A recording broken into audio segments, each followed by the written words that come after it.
this is the latest start since episode 1. What happened there? They were staying here. So who was they? A college buddy and his 2 kids. They came in town. Is that what's his face? Who's the guy for medical device company?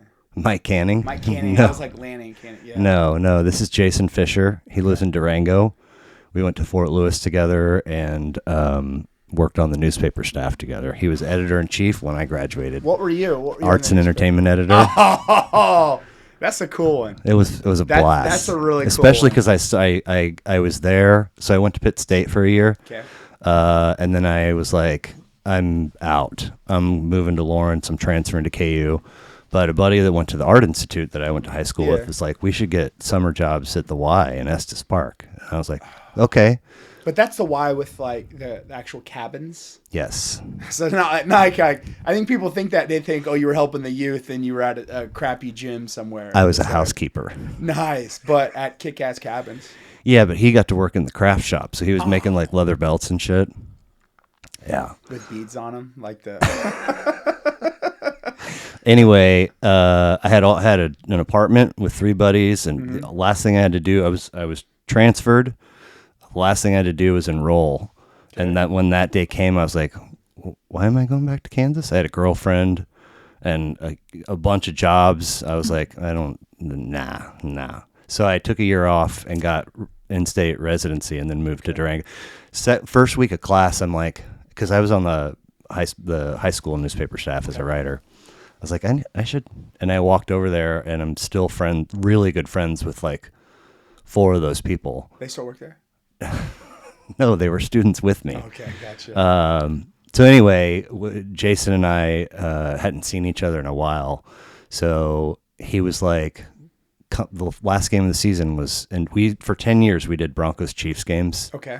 At both. Oh, that's cool. And then when wives became, then like one was a guys and the other would be girls, and then the next year we would flop cities. Yeah.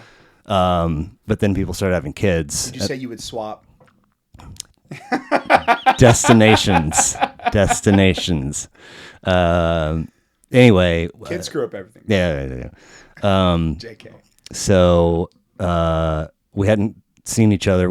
I went out and saw Dead and Company in Boulder with him 3 summers in a row. Did you see him with? Was this before this John? Is John Mayer? This is John Mayer, right? Yeah. What a cool thing, by the way, because I always thought John Mayer was like some soft ass, whatever. Well, but I internet has run really through the halls. Right? Of my... It's and hard what's the other one? I don't listen to him. Well, but you know the other track that was a hit. You're gonna hate this. This is exactly Zoolander. Oh no! This is exact. This is. Thanks for joining us. He is Zoolander. He is my only Zoolander one because it's like I really, really love John Mayer. Like he's really good on Instagram. He has these little the podcast that he does with like big time celebrities, but it's like a selfie stick or something. It's so lo-fi, but you know he could go whatever. But he's keeping it real. Correct. Yeah. And then I've never listened to any of his music. God damn it! You know, I'm gonna think of it, and you're gonna know it. The fact that he's making it. Yeah. Your Body's a Wonderland. Yes, there it is. Yeah. There it is. So he's like, come out. We should, because he's living on the Front Range for all these years on the waiting list to lifelong Broncos fan. Okay. Moves to Durango, number comes up, and he's like, how far a drive is Durango? 6. Holy shit! So he's like, I gotta. Yeah. So he did, and still has him. So I was like, yo, man, we used to hang. He's like, come out for the last game. I was like, man, my daughter has a gymnastics meet, blah, blah, blah. And he's like, I was like, you know what? I could get on a plane late in the afternoon, fly home Monday after the game. So I, secondary market, I drop. And Mike Canning's like, well, I'll go, but I want my boy to go. Yeah. So I get on and drop like $1,200 for 3 tickets, and then I book a plane ticket or a flight, and then like 2 weeks later, the league moves the game to Saturday. Oh, in your face. Yeah. So I didn't make that game. They don't do that ever. It was. I'm still upset about it. Why would they do that? Because week 18. Right, and all of these final games have playoff implications. So ratings and views and eyeballs. Anyway, but he had already said, because he was going to come out and some shit happened many years ago, and so he had never been in this house. He's at my old house. But he's like, yo, January 21st, Casey Musgraves is playing the Sprint Center. I'm going to come with my kids and stay with you guys, and we'll all go to the show. I love her. Dude, I love her so much. I'm surprised to hear you say that, but she's fantastic. Unreal, dude. You know my favorite album hers? It's the fucking Christmas one. Oh, I don't own that one. Oh my god. The other three, oh my god. Is it good? Oh, dude. Did you put it on this year at Christmas? Every time we decorate the tree, like I put it on, and like the kids roll their eyes, and my wife is like, she loves it because she loves Casey Musgraves. She's pretty awesome, and she is like perfect country to me. So they flew in at like 10:30 on a Thursday, and it was freezing. It was so cold, but we hit Town Topic on the way back from the airport. Oh, you hit it before drinking. What? You went to Town Topic before you drank? Stone cold, sober. I went to a comedy show at like 9:00. Okay. Out at 103rd and State Line, jetted to the airport, scooped them, Town Topic, came home, crashed, and then Friday, we just kind of kicked it, and then went to the show, and then Saturday, they all came to both my kids' basketball games, which was a hoot. I mean, one of them was like every possession, the lead was changing late in the fourth, and we're all just, I mean, and then it ended, and he was like, I was not emotionally prepared for this. I was like, I know, every game is like, anyway, and then Saturday night around 9:30, I mean, I wasn't ready to start taping, because like I'm still learning stuff and trying to get cameras mounted. Right. We had one camera sitting on a roll of Scotch tape and another on this little book of British phrases fastened with twist ties. I love twist ties. And I looked up at like 1 hour 15 and mine wasn't on. I was like, oh my God, I lost. He's like, oh, mine went out like half hour. He's like, yeah. Wait, is there a red light? How do I know if it's on? Yeah, it's little, but okay, it's on. I just want to double check. I'll do it again. You want me to double check? Nope, not at all. So anyway, we started episode 1, but now we're on episode 12, and this is Nick Leckey. You got some shit to pimp or plug, or what do you got? Nothing. Nothing at all. All right. And this is Badass Records, by the way. You were one of so January of 2021, the idea and kind of like cobbling shit together, remodel happened in like March, April. But when I first went to make a list, you were one of the first people. I remember you saying that. And you were like, what'd I say? Hold on, you're still, okay, so Blair and I, we go back to Cisco. My first job ever, for real, was Cisco. No. Yes. No. Yes. My first real job. Like, I didn't know how to take vacation. I asked my wife, I was like, how do you take vacation? She goes, you just tell your boss. I go, what? What? That's legal? You just tell them and you're good? Because I'm used to NFL or college where it's like, we'll handle all the details. Yeah, like later. No, I'm like, you don't take a vacation. Oh, right? You don't take a vacation. Later in life. Yeah, exactly. Yeah. So I was like, okay, this is cool. But so Blair and I, we go back Cisco days. That was what, 2014? 2013, yeah. 2014. 2014 for me, yeah. So we go back. So we had a lot of fun times at Cisco. I don't know if you were still Eric Hess. Yeah. He did an episode. Oh, he did episode, nice. Yeah, and my boss, my current boss, Sean Dam. Okay. He's watching a lot of these, and he, unbeknownst to me, forwarded the Hess episode to Craig McConnell. Oh, love Craig. So GS. He helped me get that job. Okay. Yeah, Craig did. K-State. Yeah. Because your and aunt. My aunt. Yeah. She now works for the other guys. So like a month. Two GSMs ago, we were in the hallway between round robins, and I was like, hey, man. He's like, oh, I'll do it. No problem. Yeah. So fast forward to the last GSM. He sought me out in the general session. He's like, dude, good job on Hess. And I was like, oh shit, you watched that? And he's like, well, yeah, traveling to Manhattan for something. And then later we were joking about it because it took Candy. You know, he's married to Candy. Took her like a few weeks, and then at one night to watch it. And then one night I got a text from her. She was like, "Oh my God, when are you going to interview me so I can tell you the truth?" Oh damn! He is so full of shit. Oh no!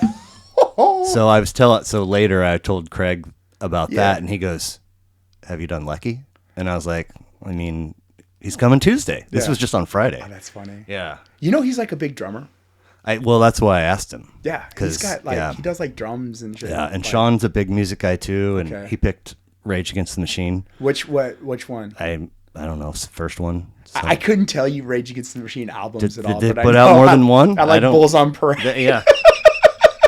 And is that Rally Around the Family? I don't know. I enjoy it. I'll prep for. I'll tell you the week of his episode because I'll have to do prep for it. But that is so funny that you said that about your first job because, you know, being who you are, you have a wiki. Yeah. Yeah, of course I do. It's a great one. Majored in hotel and restaurant. Oh my God! I didn't know you could manage in that. I didn't know you could. So I started out college. You know, I majored in finance because I always wanted to be an investment banker. I wanted to work on Wall Street. Right, that was my backup or whatever. Or that's what I wanted to do. And before my junior year, like literally a day before my junior year, my advisor like called me. She was frantic. It was panic. She was like, "Oh my God!" She was, you cannot declare finance as your major because your grades suck. Like I had like a 2.9, and you needed a 3.0 to declare finance. I mean, I think there's a lot of people out there that would say a 2.9 doesn't suck. Yeah, I was under the impression that was just fine. I was still eligible for football. Let's go. I know a lot of people with 1.8. So what are you talking about? And I was like, all right, crap. Well, what do I have available? And she was like, well, there's sociology, of course, right? Criminal justice. And hotel and restaurant management. And I'm like, well, I always wanted to open up my own restaurant, so let's do that one. And I was like, I remember my junior year, I was like the first time I cared in school because I was learning something relevant. You know, it was really, really good for me. So I loved it. Yeah. At the bottom of your page, it says that you went back after you retired and finished. Bro, I was like, has he ever worked a shift? I still haven't. I did at Mission Hills. I worked shifts at Mission Hills. Country Club? Yeah, with Dom and Marvin. Doing what? Uncle Johnny. I was Dominic Parm's assistant barback at the Men's Grill. Barback. Assistant to the regional manager. Okay. Yeah. Okay. And so I worked people trying to get your attention for a drink, and you're like, I can't, man. I'm just. No, people would ask me for a drink. Like they go, hey, can you make a Bloody Mary? And I'm like, what's in that? And is it red? Yeah, I knew that much. It's got some vegetables in it. I was like, there's a celery stick in here, right? And it's that vodka or tequila. But I didn't know shit about bartending. I work hard, right? But when I make a drink, like I make Mandarin on the rocks, or I make bourbon in a glass. Okay. Or I'll make a screwdriver if I'm feeling freaky. 2 episodes ago, I had the drummer from Shiner. Okay. And we know each other from that business, and he's like, I was like, are you? He's like, I'm not a mixologist. Don't. And I was like, okay. And he goes, people always ask me, what's your favorite drink to make? Whiskey in a cup. Yeah, that's what I say, right? Like, I want a Manhattan. Oh, you're going to ruin the whiskey. It's gotten to a bad point with mixology where it's always has been. Like, where if I go to a bar and I see you have a waxed mustache, like... I'm like, this is gonna suck. Like, did you spend 6 hours before your shift hanging out with citrus? Right, exactly. Right. Were you shaving like the zesting the peels and shit like that? It's just like I don't need a theatrical performance for my drink. Well, in the very beginning, in the days of like Manifesto, when they're just, I keep a butter knife on the counter and I do like a half a stir. Am I doing it wrong? You are. You don't have the theatrics. Like I'm. It's a shame that we just glossed over cocktails, right? Like that was like Elizabeth Shue, the Irish dude from every other movie, right? Yeah. Tom Cruise. Yeah. Oh. And it's like, yeah, that's the life. And I was my biggest hang up with that movie was that he got all pissed that she hid the fact that she was very wealthy. I never saw it. I've just seen clips. Seriously? Yeah. Do you like Elizabeth Shue? I mean, I think so. She's kind of cute, right? She's probably my my favorite of all time. Your backup. You could say that. What else has she been in? She was in a bunch of shit. Adventures in Babysitting. Yes. Leaving Las Vegas with Nick Cage. Oh, great performance. Great movie. Probably her best performance, though. Okay. All right. So I don't need to dig any deeper. No, was with Val Kilmer. Oh. In The Saint. Oh. You never seen The Saint? I don't know. Do you like spy movies? I don't think I've even heard of it. Oh my god. Great. From a music standpoint too, it has this freaky mid-90s techno. You know the techno, right? You know that what I'm talking about, right? Yeah, a little bit of that, but a little yeah, like that too. Like it's Chemical Brothers. Oh man. They did they get in? No, who was it? Trent Reznor. He got that Chemical Brothers sound with like Social Network, and he scores. You know he scores movies. That doesn't surprise me, dude. Which, by the way, my biggest takeaway from the pandemic was that I had never listened to Nine Inch Nails. Oh, I'm still in that camp. Really? Mm-hmm. Yeah. Really good. And the backstory behind his album Pretty Hate Machine was he turned it to David Geffen and said, "I'm sorry I had to make this." And just thought it was just an artistic release.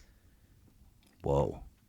Yeah. I mean, it's what he wanted to make. I mean, he was like, this is going to like not sell a single copy, but I had to make this. Wow. Fascinating that you mentioned that based on your choices, which we'll get into, but Texas, born and raised, sister. Want to see my tattoo? No, thanks. Okay. I don't have one. Rainier beer. Oh, no, how dare you? Shiner Bock. Okay. Ziegenbach. Okay. Lone Star is Natty Light. Yeah. Yeah. So don't if you say you're from Texas and you drink Lone Star, I know you're full of shit. Okay. It's Shiner Bock, Ziegenbach. This is when I was growing up. 90s. You have a sister? Yeah. Younger? Older. That's right. She's older. What's the split? 2.5 years older. Okay. Yeah, she's December, I'm March. December what? 20th. Okay. And March? 12. Okay. Interesting. Yeah, I'm a Pisces. Oh. Which I'm into that shit. You could have... for real? I'm for real. Like, not... I don't, like, look at it every day. I look at it, like, 5 times a year.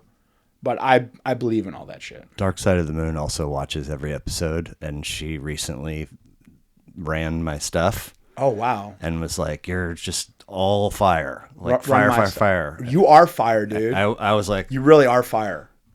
Should I pour some water in my head? No, because you learn to contain it, right?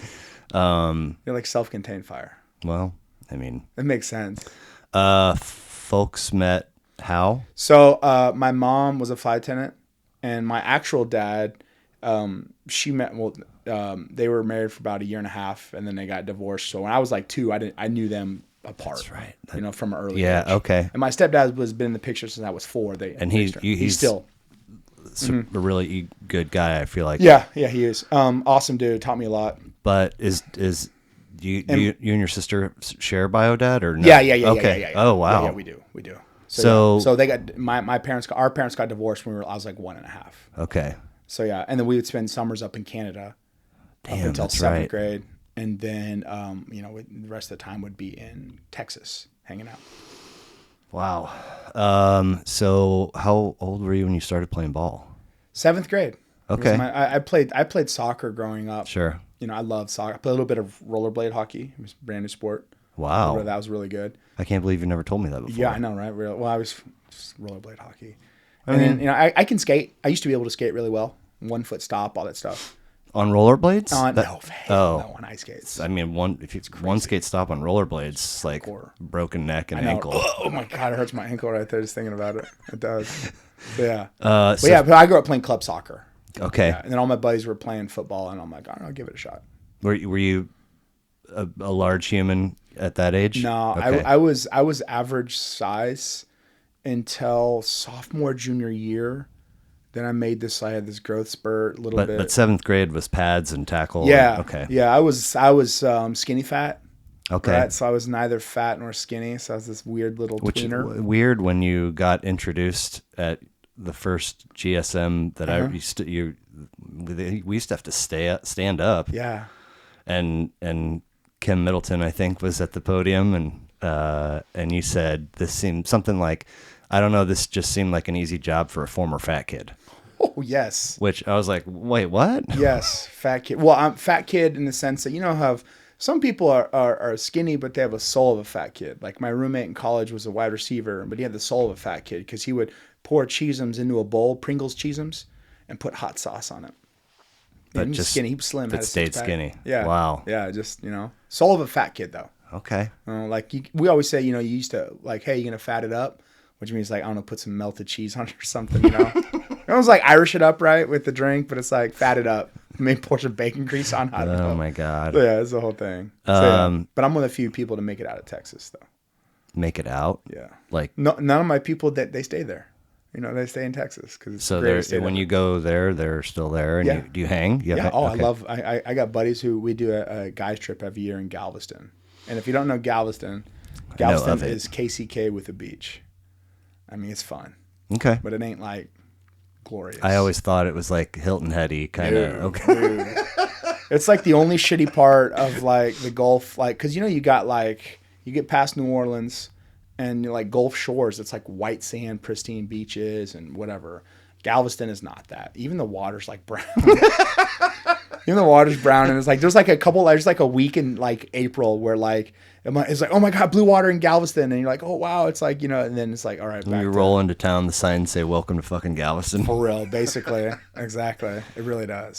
So like junior and senior year, are you getting like recruited and shit? Like, is it heavily? I've never really watched Friday Night Lights, but I know the premise. Is it kind of like? I hate that. That would be like what's that Jon Favreau where he's a cook movie? Oh, I don't know. But you know what I'm talking about, right? Yeah. It'd be like that for like that's like restaurant scene. Okay. Type thing. Like it's so off base. Not. So Friday Night Lights was a book, right? Right. And it spotlighted Odessa Permian. Okay. And that's a region. No, it's a city. Okay. It's a high school. They're Mojo. Okay. They're the Panthers or whatever they are. All right. And so just one season. And they didn't even win state, for Christ's sake, right? I mean, what a buzzkill. but the whole Hard premise, Knocks. yeah, right. You're gonna go 2-14. Oh, that's a bummer. But HBO was here, right? But the whole premise, though, is that like it just shows how the small town is just dedicated, and they live and breathe this football team, right? And it's like, I think for people outside of Texas, I think it's tough to fathom that you really give a shit about your high school. See, that's the thing, is that I thought Friday Night Lights was kind of all Texas. This is how every town is like, this is Friday night is the highlight of the week, and everybody knows all the stuff about the team and the players. And there is an element, where it's like that's the place to be. Is like Friday night, like you go to the varsity game. It doesn't matter where you're at. It's fun to do. I mean, but like, so would your sister be at your games? No. Okay. So not everybody, but right? She was when she was there for sure. Right. But when I was a junior, she's in college. So, God damn it! I keep thinking she's younger. No, that's all right. Okay. But everyone will go. It's like a fun. If you have someone in high school, it's fun to go. Yeah. It's fun to go here. We have a bit of crowds here in KC. Okay. As far as because I do refereeing stuff. You do? I just got into it this year. I have a guy on my team that my hockey team that he's been doing it 4 or 5 years now, and every fall session, he's either for like 2 or 3 games, he's either late or he's like in the locker room on a Zoom conference call with all of the people, and then he'll occasionally have to miss, but not all. But it's when the season's about to start, he is all in. And as a matter of fact, he lost a bunch of weight, and then I think it was like he and his wife just decided to have fitness be more in their lives. Okay. And so he lost all this weight and then showed up, and they're like, good job, about 25 more to go, like, and you better lose it. And I was like, what the? That's hardcore. Yeah. Anyway, but he's... What sport? Football. I feel like he's maybe doing... I'm like 280. How big is this guy? He's not that big anymore. Wow. But I mean, I want to say he was doing some college stuff too. Damn. Like maybe big not time. D1, but that's still big time. It's a... That's the next step for me. I want to do this for a couple years and then do college, do that for a couple years and do the NFL referee. So did people come see you both junior and senior year? Yeah, so I got recruited. So my sophomore year, I started varsity in Texas. So you were still skinny. Yeah, I was. Well, I mean, listen, I was 250, but it was a weird 250. Okay. But I was aggressive. I was agile. I was smart. I could do all that stuff.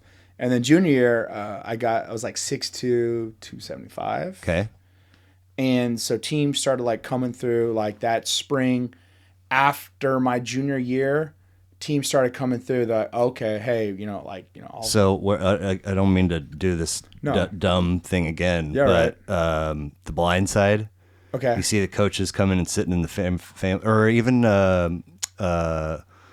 is it Straight Outta Compton? No. It's what's the name of the fucking movie with Ricky? Oh yeah. Boys in the Hood. Boys in the Hood. Jesus. Ricky. Yeah, but both. Hey, crack sniper shot with the sawed-off shotgun from 50 yards away.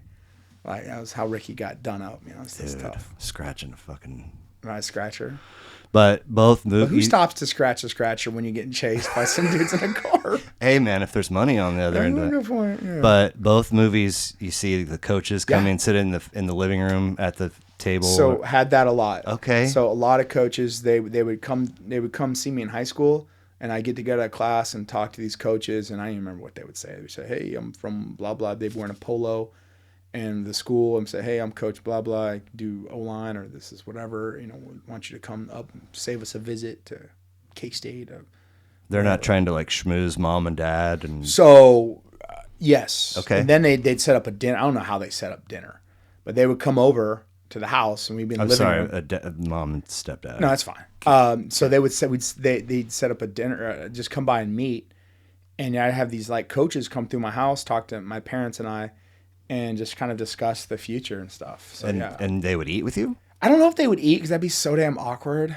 Well, but it's just a meeting. It'd be imagine like, the pressure of your parents every time somebody comes. They got to put together a nice meal. Oh, they don't give a shit. Clean the house. They don't give a shit. Right. They'll put together what they put together. Right. It'll be something decent. They'll like it, but there's no stress. Okay. Because I was getting feted, right? So they're like, hey, come here, right? I remember one time was embarrassing. Was SMU came to my house, the coach, and my mom was like, or my stepdad was like, well, what are you talking offer wise?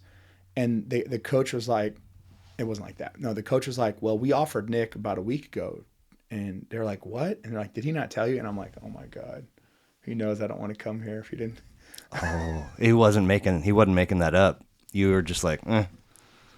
I wasn't cocky, but I had a lot of offers and stuff and a lot of SMU gets ratcheted down. I would have went to SMU or TCU. Okay. But they sucked. But man, North Dallas is fun. And it's like very wealthy. Okay. But it's a great school. It's a great part of Dallas. But I live like 20 minutes away. Yeah, I want to get away. So I wanted to get away. So TCU kicks ass. TCU is this pre-Ladanian? No, it's right. Ladanian was like a little bit that time. Okay. It was his time. Okay. But yeah, I was like, wow. So TCU was on the map. But okay. It's like, I don't want to go 20 minutes away. Yeah. 30 minutes away. So who else was a big? Texas. Austin. LSU. Oh. Duke. Colorado. Duke has a D1 football? Yeah, bro. Okay. That was my backup. Nuh-uh. Yeah. To K-State? Well. Or a backup? A backup, yeah. K-State was never in the picture. Oh. Yeah. Really? Yeah. Okay. K-State. I remember the K-State guy coming around and being like, okay, buddy, like, I'm not going there. Like, I'm going to Texas or A&M, but A&M didn't want me, so like, all right, I'm going to Texas. Why didn't they? They had not drafted. They had got someone the year before, a center. Okay. So they were like, we're good. We're good. Wow. Yeah. But did you give Boulder a serious look? I did, but I didn't go on my trip there. I know. How else I would have. I went on my trip. Okay, so we won state my junior year. And then my senior year, we got upset in the first round of playoffs. Oh, damn. And then, so the K-State coach came by Monday and was like, hey, you only have 4 trips planned. You have one more. Want to come to K-State this weekend? You can only have 5 trips? Yeah. Across the whole... That was back in the day. You only have 5 official visits where they come up for all of high school or just senior year? Or for every person, senior year. So every recruit, you only get to pick 5, which makes it limited, right? Yeah. It limits it. Yeah. So, they were like, and I was like, all right, I'll go. The guy was like, that Monday was like, hey, come up to K-State this weekend. I'm like, whatever. I'll get a free trip to Manhattan, Kansas. Which, by the way, I thought, so Manhattan to Dallas to Grapevine is 6.5 hour drive. Okay. I used to make it in 6 sometimes when Sure. I was filming Zoomy. and I thought it was like a 12-hour drive. Oh. I thought like, that's how like this is cold before to you Texas. could just Google Map Well, or not. 99 we would have had to MapQuest it. Okay. And then print out the directions. Not too terribly difficult. No, it's not. Well, that was before I MapQuested it. And Okay. I'm like, okay, this is good. But if you were like, hey, Nick, pick Kansas on a map, I'd be like, I don't know. Yeah. Minnesota? I knew it wasn't Minnesota, but I knew it was near. It's just 2 states. That's all it was, Wow. dude. I know, right? That's how pig-headed your you are. fucking geography teacher on the I horn. wasn't a geography major. I'm talking about grade school. Oh, God. Yeah. Yeah, I need to. So you had one trip left, and that dude. Yeah, I did. Yeah, I did. Yeah, But you didn't go. I had 4 more left after that, right? Oh. So I booked 4, and I had one open. I had saving it for someone special, you know. And yeah, and then I just went there, and at that time I was sick of the phone calls. I was sick of the mail, God. and like I just want to go somewhere, but it's like I don't like, as much as you think so, I don't like the attention. Right. I don't like all that extra attention, the fakiness. It'd be nice if somebody could figure it out for you and decide all the things, but also you like the choice. Yeah, exactly. Like, but then that's what I did, narrowed it down, the coach and stuff, and then went to K-State and just loved it. Absolutely loved it. For a visit. Yeah. Okay. For an official visit. And what about it did you love?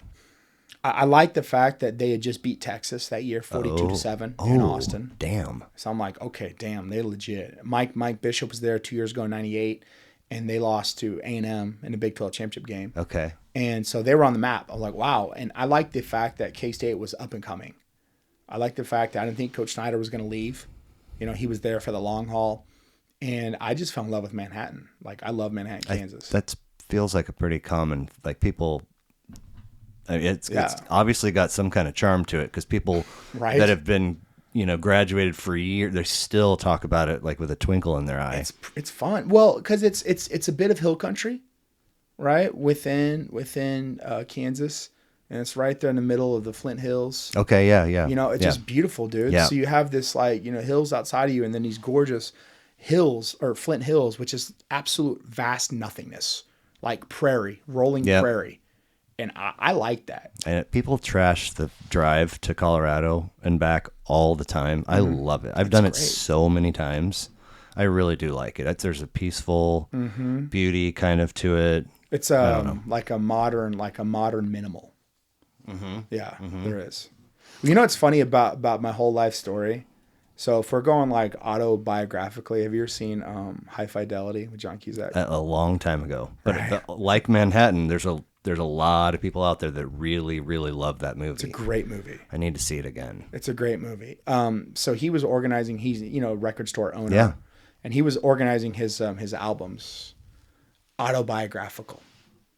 And I've always thought that was a fascinating way to arrange albums. I don't own albums, but I have a desire once my kids are older to buy a vinyl and a hi-fi.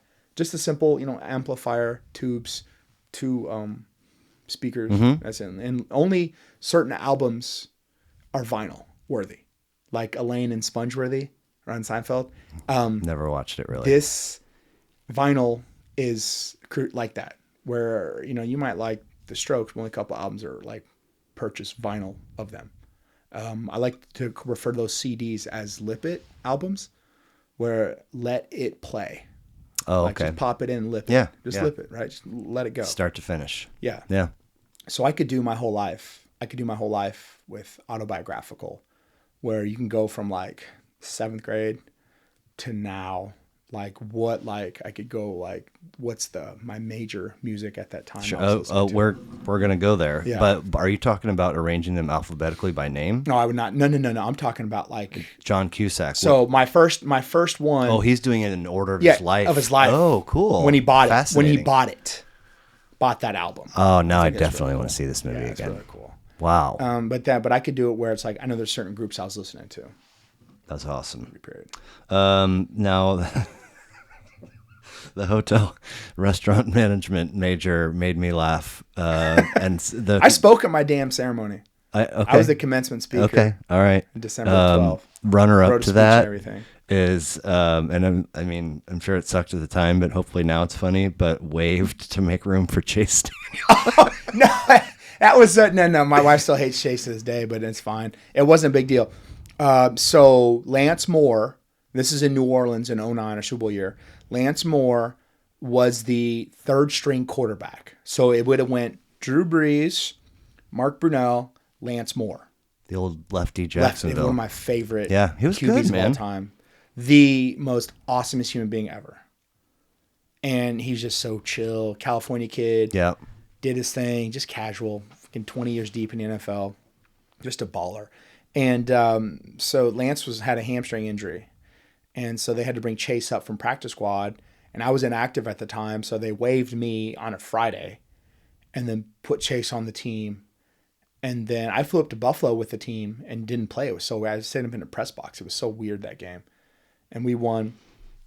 And then I got re-signed back to the team on Monday.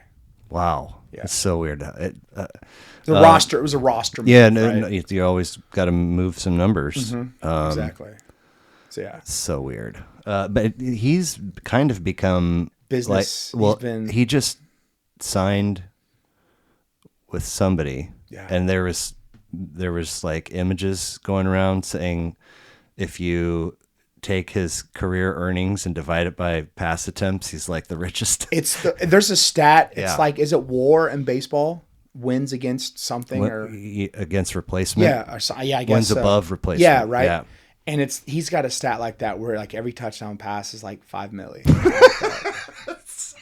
So bananas. Yeah, or I'm sorry, every completion. Right. It's like $1 million or something like that, $500,000. I'm like, that's amazing. I mean, he keeps playing the system, getting jobs. I mean, playing the system. He's what you want as a backup. A sturdy backup you can count on, who's going to know the system and run it well, and not going to threaten your starter. Right. That's what they like. A couple more. We'll move away from football, but how did it? Tell me about. Was draft weekend like a big deal?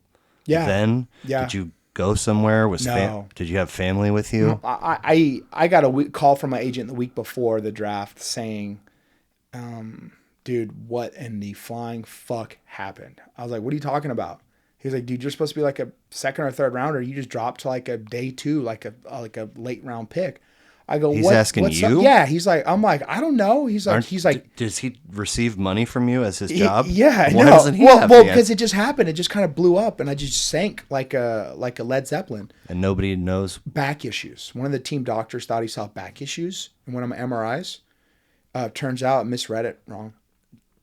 Or they wasn't, and I asked my agent, like, why don't I have back issues? Like, well, they saw something in MRIs. I had discs touching in my I can't believe MRIs. people are looking at your fucking. Bro, I had to sit in an MRI machine for like I can't 6 hours. I've done one. Never again. Never again. I spent all day in one a couple years ago. I was getting full body scanned. I might throw up. They were like, because I had to do like the one where you head first and shoulders down. I was having my shoulder looked at. Yeah, they got to put you all the way in that shit. And I took my Xanax before I left the house. Really? And then went and sat, and then back to the department and sat. Mm-hmm. And then they're like, here, you can put whatever music on. I was like, I'm going to cry. Like, get me. And I was doing all these breathing things, and they were like, be still. You're moving too much. I'm like, I'm not moving at all. And they're like, we're going to have to start over. And I was like, I will leave. Mm-hmm. If you pull me out and tell me you have to put me back. No way. Yeah, no. And you would just be in there all the time, stone cold sober? Well, no, yes, sober. Also, they put me in. I go, nope. And I go, what can we do? They go, here's medicine, here's something, and whatever. But if you move, it's canceled. I was like, all right. You know what the solution? They put like a fucking horse. They just put like a little sheet over my face. Like a blindfold? Not even. It wasn't a blindfold. It was like a napkin or something. They just put it over my eyes, and 15 by 17 quarter fold. Yeah. Man, can you do $44 on that? Exactly. Yeah. What's the case count? How much that weigh? Oh, God. And just slid me in, and I just acted like I was in an open room, with my eyes closed, but really I'm like this, and like there's. I cannot believe that worked. You are a strong. I had to. Human being. I was like, oh, I'm being here. I was in and out of there for 12 hours, for 8 hours. doing Cisco orders in between. This is all going out at P1. Exactly. Exactly. Wait, so like in theory, that dude cost you some money. Yeah. No, he did. Absolutely. A lot of money too. Cause then, you're constantly evaluated by your contract. Do you send him an invoice every month? I should, right? I really should. But it's funny because I went on a tryout with him, when I got cut from the Saints, and the head coach or the O-line coach. Wait, you went Cardinals, Rams, Saints. Yep. Right? And then I went for a tryout with Cincinnati when I was on the streets, as they say. And the O-line coach was like, "Damn, you're healthier now than you were at the combine."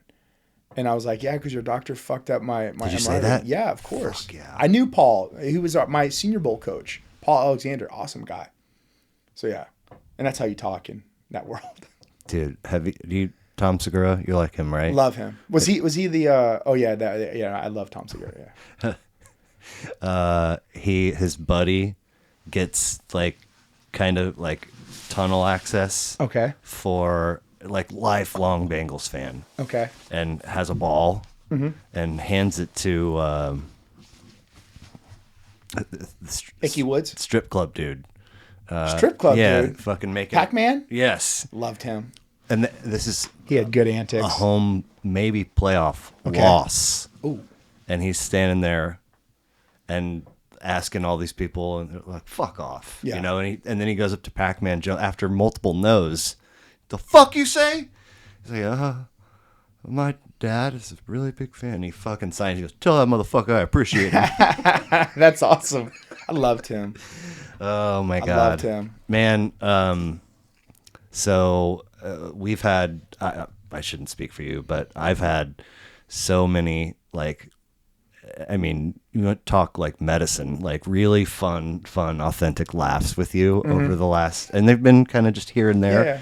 But every time, I always have a ball when we're on the phone, and then at some point after, whether it's the next day or a couple hours, I always just feel really grateful, because we didn't we weren't childhood friends. No. We didn't like hang out a bunch while we were working together, but somehow we can fucking chew the fat on the phone. It's a weird thing. Yeah. Right? It's like and a weird like connection. the dumbest fucking things. The well of making jokes about prospecting is endless. The weekday basement. What are you doing, man? Lifting weights. Yeah. Oh, yeah. Okay. All right. And of course, bank and coffee drive-thrus. Oh my God. I still, to this day. So Blair, if you're listening, Blair and I are talking on the phone for like 30 minutes one time, and I had to make these deposits for my wife at like these banks. So she's like multiple banks. She's like the Mothers Club treasurer, the City of Lake Quivira treasurer, the PTA treasurer, and she's all these different banks to keep them organized, right? And Blair went on the run with me in the car, Bluetooth, bank stop, and a coffee stop to boot. I mean, it was like every 12 minutes there was a lady speaking into a microphone into your car. I was like, what is happening? I was like, Blair, you don't have multiple accounts, buddy? Like, yeah. No. Like, no, I don't. In fact, the one I have, they're trying to take it away from me. Like, what are you doing? Like, no, I want that. But yeah. Oh, man. Collecting checks. Oh, man. There was one, I mean, I feel like it was one time where you're like, maybe I was covering you or Salty? Yeah. And you were like, checks. oh, by the way, can you just, and I was like, yeah, whatever, just, email me or give me the deets. And then I was like, oh my God, I got to drive all over. Still writing a check. You got to collect checks, man. And then there was a time after that when we were on the phone and you had that on your to-do list for the day. Yeah. And you're like, yo, can you help me out? I was like, fuck not off. No. And I was like, I got to go. And you're like, no, just maybe Independence. I was like, are you out of your fucking mind? Like, I'm not collecting anything for you. God. Yeah, that was funny. And then back in the day at Cisco, we had they issued us a laptop, a jetpack, and a check scanner, a fucking check scanner. It used to sit right there. I threw that fucker away when I left. I know. I was like, so that's misery when it's like the bank closed at 4:00 on Friday and it's like 3:50 and you're trying to run checks and the thing ain't failing and the thing ain't working and the struggle is real because you're like you gotta convince Debbie Dalton the struggle is real. I loved her. We were good. Baby, I'm in the drive-through line. Please take them off. Stop. So they decided that too many people, for whatever reason, were going over with the jetpacks. I think this is a theory. I don't have any evidence, but so they decided to, and I guess however many employees. Yeah, that's a lot. Yeah. I think So they decided to do away with them and say you're all getting cell phones. Everyone.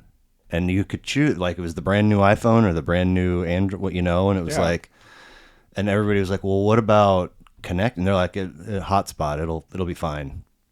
Oh, bro. Point being, when the epic fail. Are you trying to transmit an order through flipping hotspot on your cell phone? Well, but I mean, now it's an app. True. The platform. App, yeah. But I mean, like, that you kept getting, in 3 weeks, your things down to like tomorrow, but I was still forever use it because it was solid. It's really great. And you could just, they didn't want you to do this, but you could close your laptop and drive to the next place and open up and it would connect again most of the time. Yeah.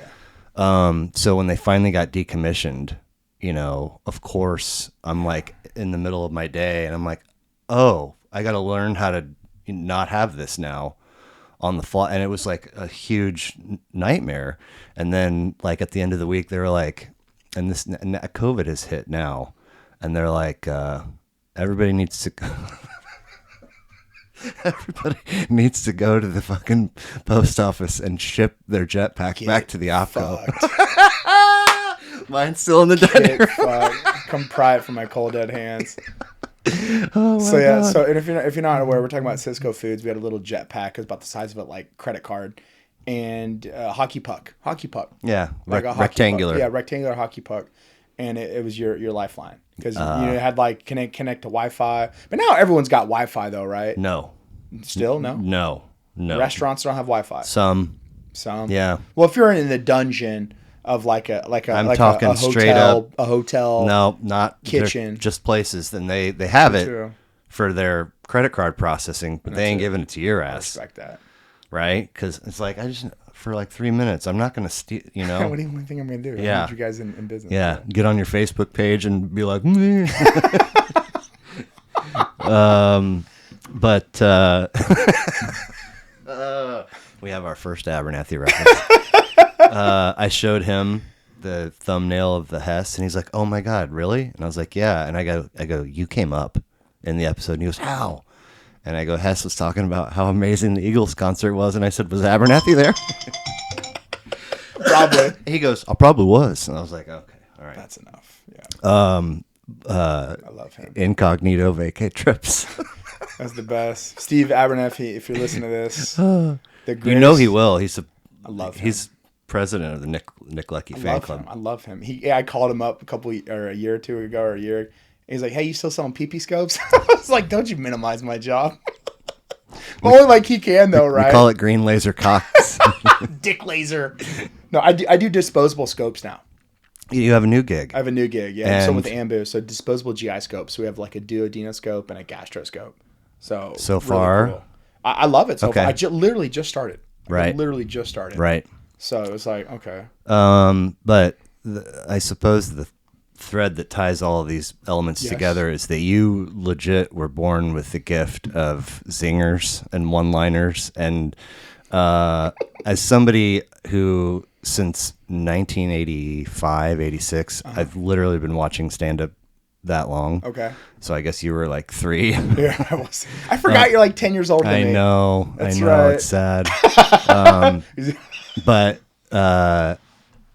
so I've always had a very large appreciation for solid comedy. Yes. And I've always, I don't know if how the things are married or if they are, but I've always really wanted, and I don't think I knew this for years, I've always really wanted to make other people laugh. Yes. So when I like meet somebody and kind of legit get to know them and find out that they're funny to their core and crack me up all the time, I'm like, good job making that person. Because you're tough to, you're you tough. Always made me laugh. But you're tough except for when you step into your like tough guy suit and I never do that shit. I mean, when do I do that? Well, I'll do it for fun. One time I said something along the lines like, if I had a running start, I could totally take you down.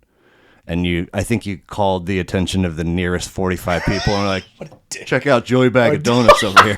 Look at this fucking guy. Sorry. Oh, man. Okay, so talk to me about what you're doing right now in terms of, generally speaking, we all, I feel, are to some degree plagued with device screen time issue. Like we want to manage it, I think, for ourselves, but then we also don't want our kids to be, they see us on it a lot, and so they think it's normal, but you want to be like, no. How talk to me about screen time for you, and then as a member of your family too. I have like made it a point. Like, I read a lot of books. I listen to a lot of audiobooks when I'm driving from the library, of course, and I've been reading a lot of books on technology, and especially like surveillance capitalism.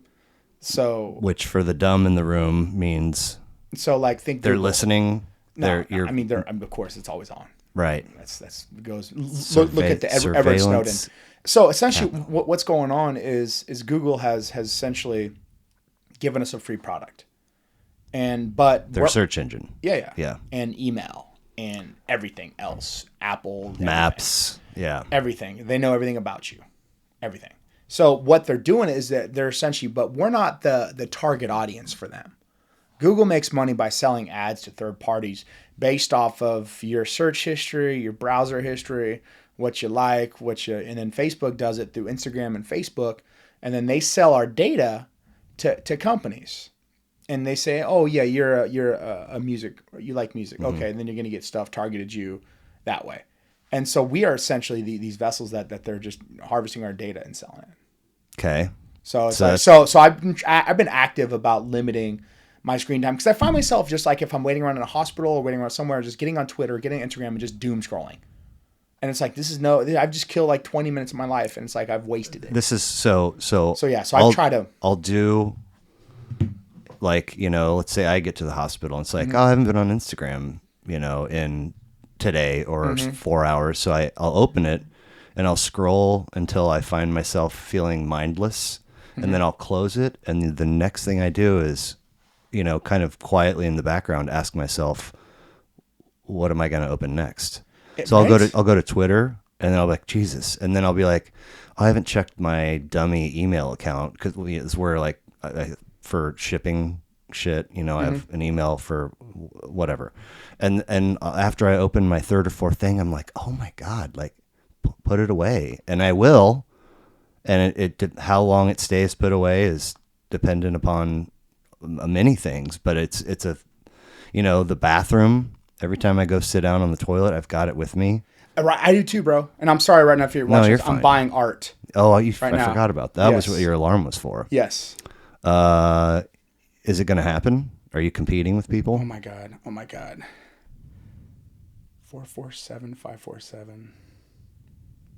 Yes. What is the platform you're on? The internet. www.nickleckey.com/one-liners. Yes. All right. Okay. No, Ladies really. and gentlemen, we got him. You got it? We got it. I want to. I'll show you. It's art. Well, it's like a print. No, I know, but I want to maybe show an image of it when the episode drops. Yeah. I'll send you the link. The picture you showed me was from Instagram. Yeah, that's where he pubs it. But how do you make the purchase? Go to his website. Okay. I don't want to tell anybody. No. I'm not trying to get. No, I'm kidding. Okay. I'm kidding. I don't care. I got it. Sweet. Okay. Thank you, Nicholas. Order complete. All right. So do your kids have? Our kids are basically the same age. Do they have phones? So no, my son has like a watch because he goes to his friend's house, right? Sure. But it's like, man, technology, dude. They're gonna have the rest of our lives to look at a screen, and it's like, we have to come up with fucking blue glasses because we on the screen so much. I took the kids to Virginia in July to stay with a buddy that I grew up with around here. He has two daughters, and they have, the older has a pair to do her homework. Yeah. And she puts them on, and I'm like, fuck, should my kids have that? No, You know, I've heard from ophthalmologists or eye doctors that it doesn't. Okay. But some people swear it does. Sure. So it's like chiropractors. It didn't work for me. Works for my mom. I knew guys on my teams who would swear by their chiropractors. Yeah. Yeah. So it works for some people, works for doesn't.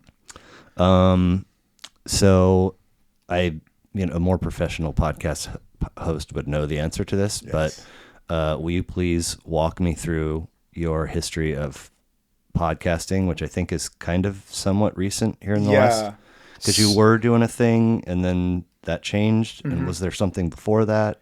So when I came, and this is funny too, because I'm like when I tell my buddies back home, this audio probably just got way better. Sorry if you're listening. No, I can.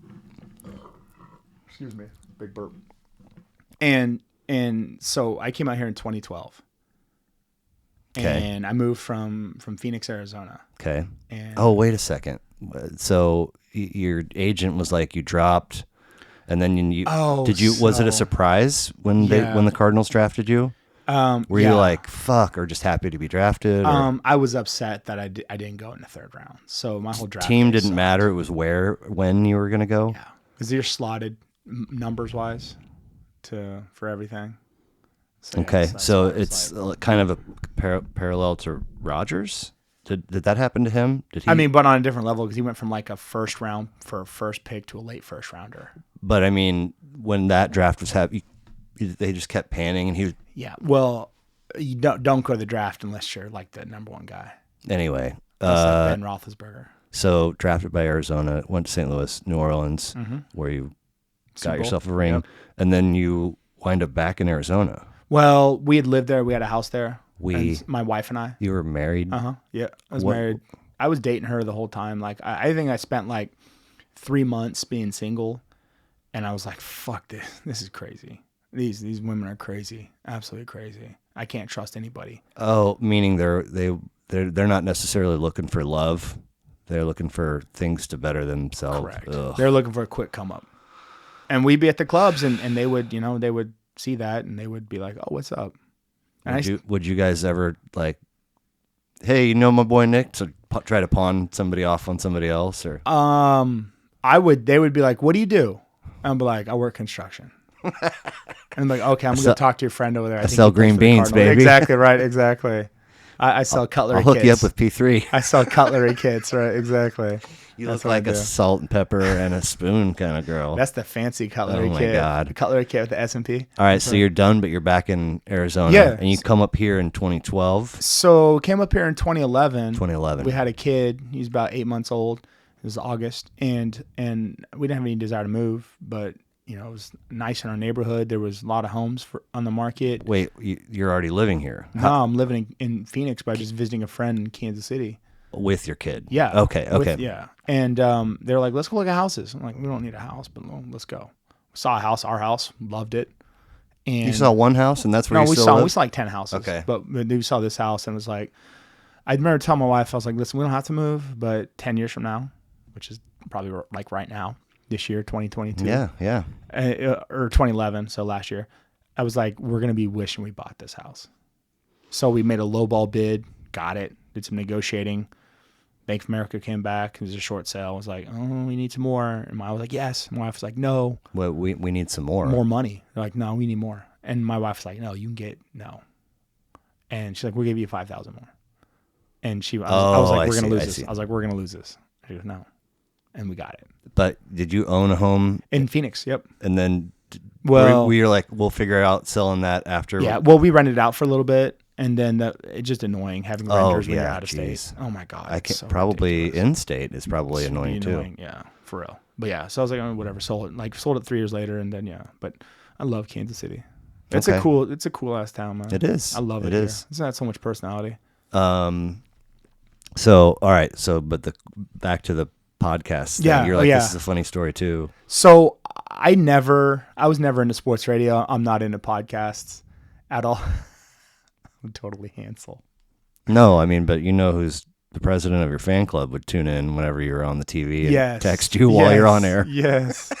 And then, but I was never, but I enjoy doing them. right? So radio spots. Yeah, like I Okay. started doing radio. I met Steven St. John through a friend. Right. And did stuff with 810. Did some stuff with 610. But I was more 810. Like that they more called me more and stuff. Yeah. So I love doing it. I love giving my opinion.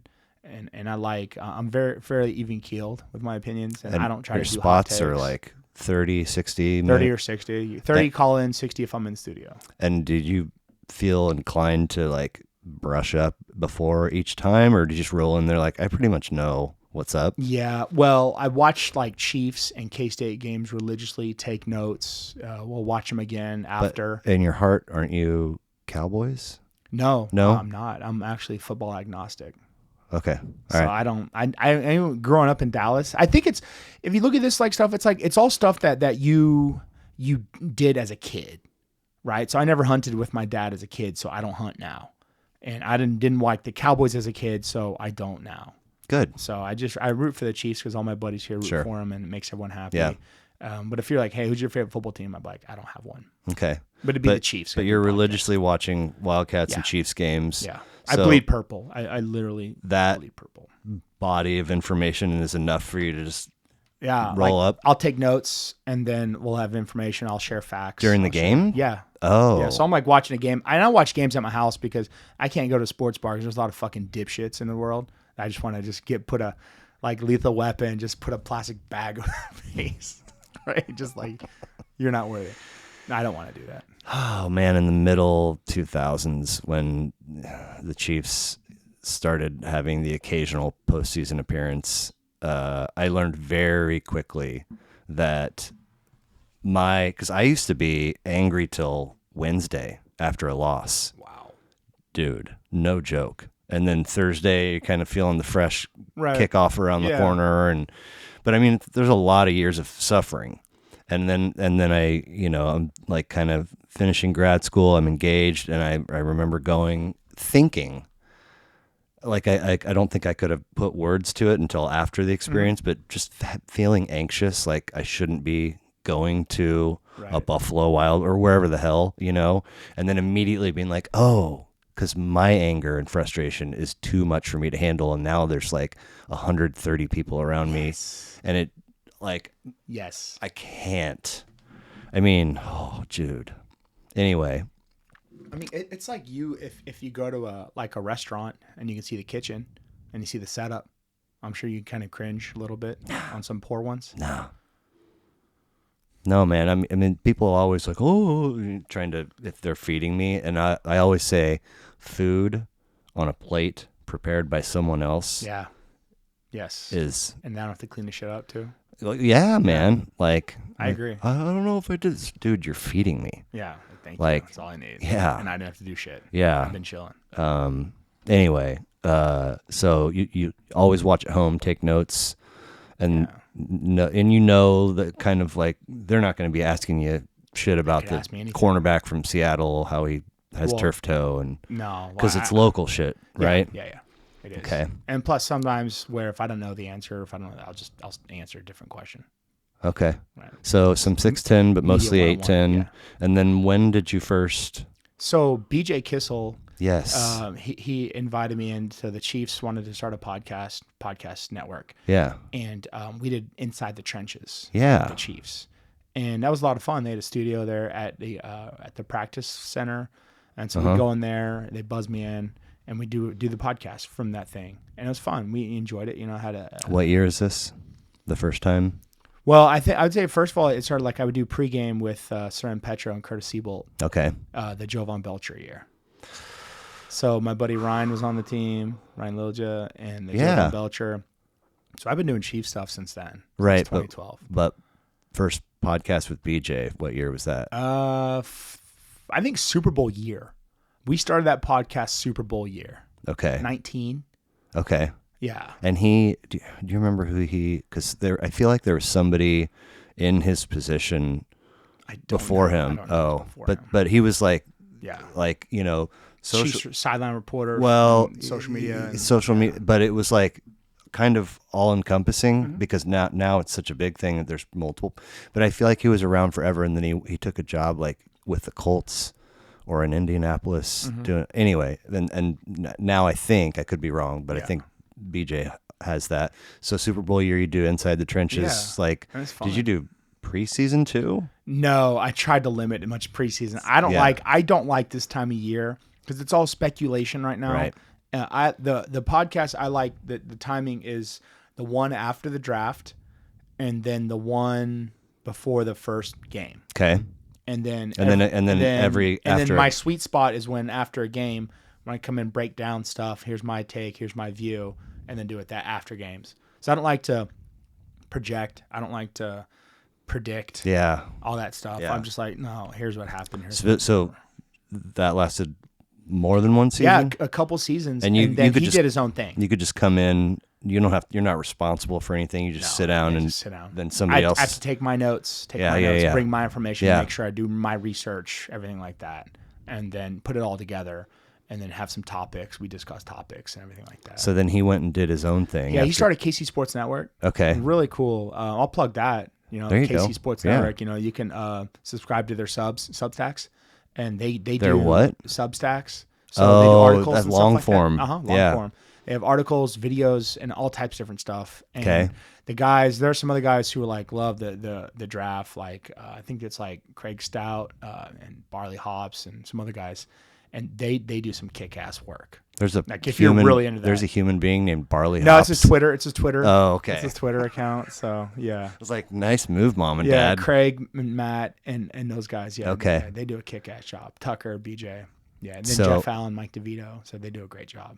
It's a really cool network. And he's looking to do it for every sport in town. Oh, wow. Yeah. And so I'm trying to figure out a way to do another K-State one. Okay. So he would be kind of over and then finding people to do the different. Yeah, exactly. Right on. So yeah, it's a good setup. That's cool. And then ever since he left that, you haven't been doing. No, nothing with the Chiefs. It was all with him. And then so I do it with him at KC Sports Network. But have you been on other podcasts? Yeah, I've done some like K-State podcasts. Okay.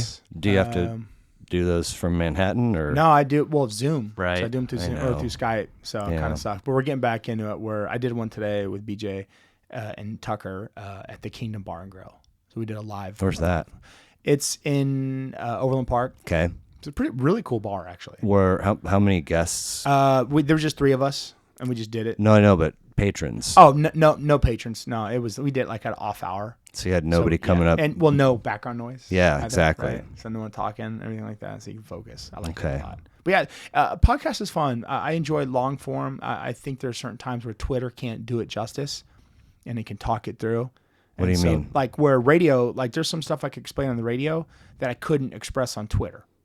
Okay. Right. So in Twitter, you got to know like what's relevant, what's not. Because I do so many during a game where I'm like, nah, that's crap. I'm gonna delete that. And like you'll draft tweets and then be like, I don't like it. Delete it. Adios. It's out. Yeah. Because I don't want to post just to post. Like I'm. Do you want to mention your handles or? Sure. At Mr. Leckey on Twitter. Okay. And if you really want to find me, come find me on Instagram. It's not hard at all. I enjoy it. So Twitter, it's weird. I've sort of segmented like Instagram is like more like personal, I guess, but it's not locked. I don't have nuclear codes. Right. And if you want to come creep. I do it. Well, that's where I was getting ready to go is do you find on either platform that you get the occasional scumbag or hater? No, not really. I don't feel like I'm the type of person to dunk on somebody on social media because I think I understand, reading that Surveillance Capitalism book and all these other books that people are going through it and you never know what someone's going through. No, I know, but I mean, do you ever find somebody that like you'll post a picture of a car that you bought and somebody's like, fucking whatever. No, that's cool. I don't get a lot of haters, which means I'm not big enough. I'm not big time enough yet, right? I know I'll be big time when I get haters. Okay. That's not a goal you're striving for, is it? Okay. No. I'm very happy. Hater free sounds. It's nice. I'm very happy with my organic growth on Twitter. I'm not trying to blow it up. I'm not trying to get to 1 billion followers and all that stuff. I don't care about my follower count. Yesterday, it seemed like all anybody wanted to talk about was Elon Musk buying Twitter. And I was like, I don't understand why I should care about this. Yeah, it's not going to affect my life. Like it's interesting, but he's an interesting guy, and he's had PayPal money forever, So PayPal money, yeah, that was his baby too. Yeah, bro. Oh man, people forget that he was PayPal, bro. I mean, Mafia. Okay, yeah, but did he sell it? Yeah, or yeah. Okay, he made a couple billion off PayPal. Really? Yeah, and he bro. bought Twitter for $44 billion. Mm-hmm. So I look at Facebook, Instagram, Twitter. Mm-hmm. I don't have a Facebook account, by the way. Good. Ever. I can't believe I have Instagram though. Every day that I wake up, I'm like, why have you not deleted it? And sometimes it seems like a fun place to be though. Well, it used to be for a long time. No, it's still fun now to creep on who's crazy. Yeah, I know, but it used to be just people that you knew. Yeah. And now just to find a real person's post, you're like, it's so much, because you like this, then you might like this, or an ad, you just layers. Yeah. Anyway, so Twitter, I see Instagram, and obviously I'm aware that there are influencers and models that are probably generating some kind of revenue. Yeah. I can kind of see Facebook, how the revenue or the income could be a reality. But then I look at Twitter and I go, I don't understand how this thing obviously there's ads. Yeah. But it seems like the smallest.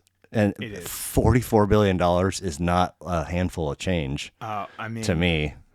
And I would assume that he has people that have done all the work to say, someday this will be a profitable acquisition for you. Someday. Well, I think long term. Look at long term. I remember when Facebook bought Instagram a couple years ago for $1 billion, and people were like, "What? Like that's the dumbest." Is that the one with the photos? Yeah, and exactly. now it's dwarfing Correct. Instagram. Correct. So $44 billion now, it feels like top of the market. But at the same time, you look at like Twitter. Like Twitter is used, and Elon does it a lot for stock manipulation. What? Like, yeah, he'll do the stuff where I'm going to take Tesla private, and then the shares go up.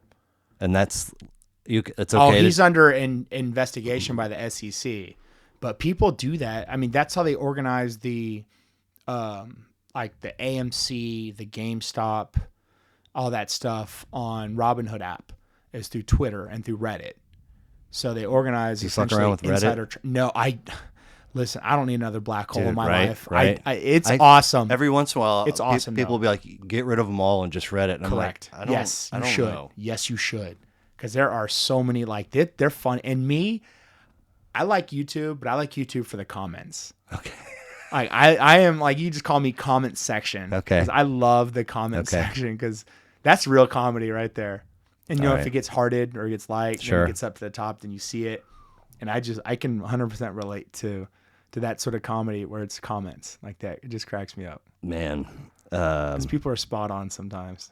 So you have a different personality, for lack of a better word, on Twitter versus Instagram. Yeah. What I'm presenting to the world is different. Okay. I think I know it's a weird thing to say. It's a weird thing to say out loud, but I think I know what people want on Twitter. I think that's totally normal. And then also at the same time, I've almost done it to where this is what I like as well to do here. And I think one of those that I've become lately is I like supporting my local restaurants. Really? Yeah. Okay. Yeah. Interesting. Anytime you see me food, it's all real. Like I'm there eating it. Right. Yeah. Yeah. But always post after I leave though. Right. Not that anyone would show up. Nobody would show up. Like, okay, great. But it would be super weird if they did. It really would be. I was like, okay, yeah, delete, exactly. delete. I know. So yeah, so I'm aware of what I'm doing. So primary sources of entertainment these days, besides eating out and supporting local restaurants, what's fun for you? I just like drinking with my people. Okay. So any of my friends, I just like that. So wherever that may be, I like doing that. And usually at houses. You have. So you've lived all these places and you've had a couple kind of different flavors of career, and then you kind of wound up living in a random place compared to where you've been, but you've got a bunch of people that you love and hang out with. Yeah. Like how did those relationships come to be? Just through K-State. And then one of my good buddies is Ryan Loja up here. Oh yeah, he lives. Okay. And so I've met a lot of people through him and the neighborhood, and then just various events. Like I get this ALS golf tournament coming up, and I met some really cool Did you people. put in for the day off? No, I'm gonna transmit orders while I'm there and get yelled at by Steve. Yeah. So I'll do that, and so that's how I meet people. Cool. But, music, movies, books. Books. I'm reading a lot of technology books right now. I mean, and it's not dry. Oh my god, I or love it. Audio. I love it. No, it's pages. Books. Yeah, because I'm not driving that much right now. Okay. So I'm just starting my new job, so I'll start driving again. Page turners. To me, about technology. To me, dude, that's wild. And to me, like when it's like I just read this book called The Physics of Finance, and it discussed like fractal geometry and how predictive algorithms, right? And I love that shit. My brain does not work that way at all. See, but I mean, what are you reading right now? What book are you reading? The Subtle Art of Not Giving a Fuck. Okay, I thought you were already there. Well, but I'm against any book that says that, by the way. Well, because I feel like that could have been my book. Tom Segura, for a second, had they've got a bunch of different podcasts, but he had one called Tom Talks. Okay. Or Tom.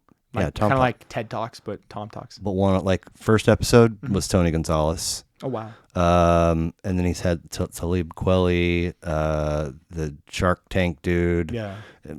He only did like 10, but then I think he's too busy to be doing that one because he's also doing one in Spanish. Then he does 2 others, plus his tour. Anyway, he had the author of that book on. And he wrote that book, and he wrote another book with a similar title. And then he wrote this, accidentally kind of sort of became the bestseller in the world of dating for men that are kind of like young to middle-aged adults. And that didn't sell me, but what did sell me was him talking about how it's really just about being true and not wearing a bullshit cap or presenting yourself as, and he talked a lot about how this hard ass, nice fast car driving, treat chicks like shit, like rose, like that kind of lifestyle rose to like the apex of the male, right? And it's such a load of bullshit because like nobody that genuinely acts like that and treats people that way has like quality relationships. That's so true. So you have to skinny it back, strip all that away, and just get down. So I was like, oh, that's interesting. So I bought his first book just to kind of, but I mean, I'm. You bought it? You didn't rent it from the library? No. So you want to support him? Oh, you like to collect books? Yeah. There's a meme. There's trophies. A meme that books I already own that I've never read when they see me buying new books, and the book's like that's a good one. See, I don't do that though. We're in Colorado and I bought 2 books, which I don't buy books, but I bought these 2 books. I'm like, I wanted to support this local bookstore there, and I wanted to read these books. Yeah. And so most of mine, I mean, in recent years, I buy from Amazon, but the couple of towns I lived in Colorado, that was music store with my money and the local bookstore with my money, and I loved it. I miss it. I don't do it anymore. Well, I know, because we're so busy, right? Well, you know what I'm really, really struggling with these days? That? Driving, and so all of a sudden we get kind of put into this, and I'm just now fleshing this out for the first time, so it's going to sound terrible. But we get put into this sort of vacuum for 18 months to 2 years with COVID where you're not out. And so now when you go out, I got to go forever. I was still just driving to PetSmart to buy dog food. And one day I was like, oh, it's also on Amazon. Boop, boop. But stuff like work, taking the kids to their stuff. I just feel like nobody has a sense of urgency and nobody's paying attention. And I just feel like there's just so many shitty drivers out there that I've constantly like, what are you doing? Go, Yeah. And I'm aware of that, which is troublesome. And then you get to your destination point, and it feels like there's a bunch of idiots wherever that is. You know what I mean? So like outings anymore, unless it's like, the kids and I are going to this because surefire, gonna be fun, and any little bumps in the road along the way are just going to bounce right off because when we get there, Casey Musgraves, or something. It doesn't have to be to that level, but so yeah, I just that's interesting. Anymore Amazon. I think to me, I think I was like that for March and April of the pandemic, but once like hospital started opening back up for us, I was out. I think June. I was out in June, like of driving. 2021. June of 20. Back in hospitals.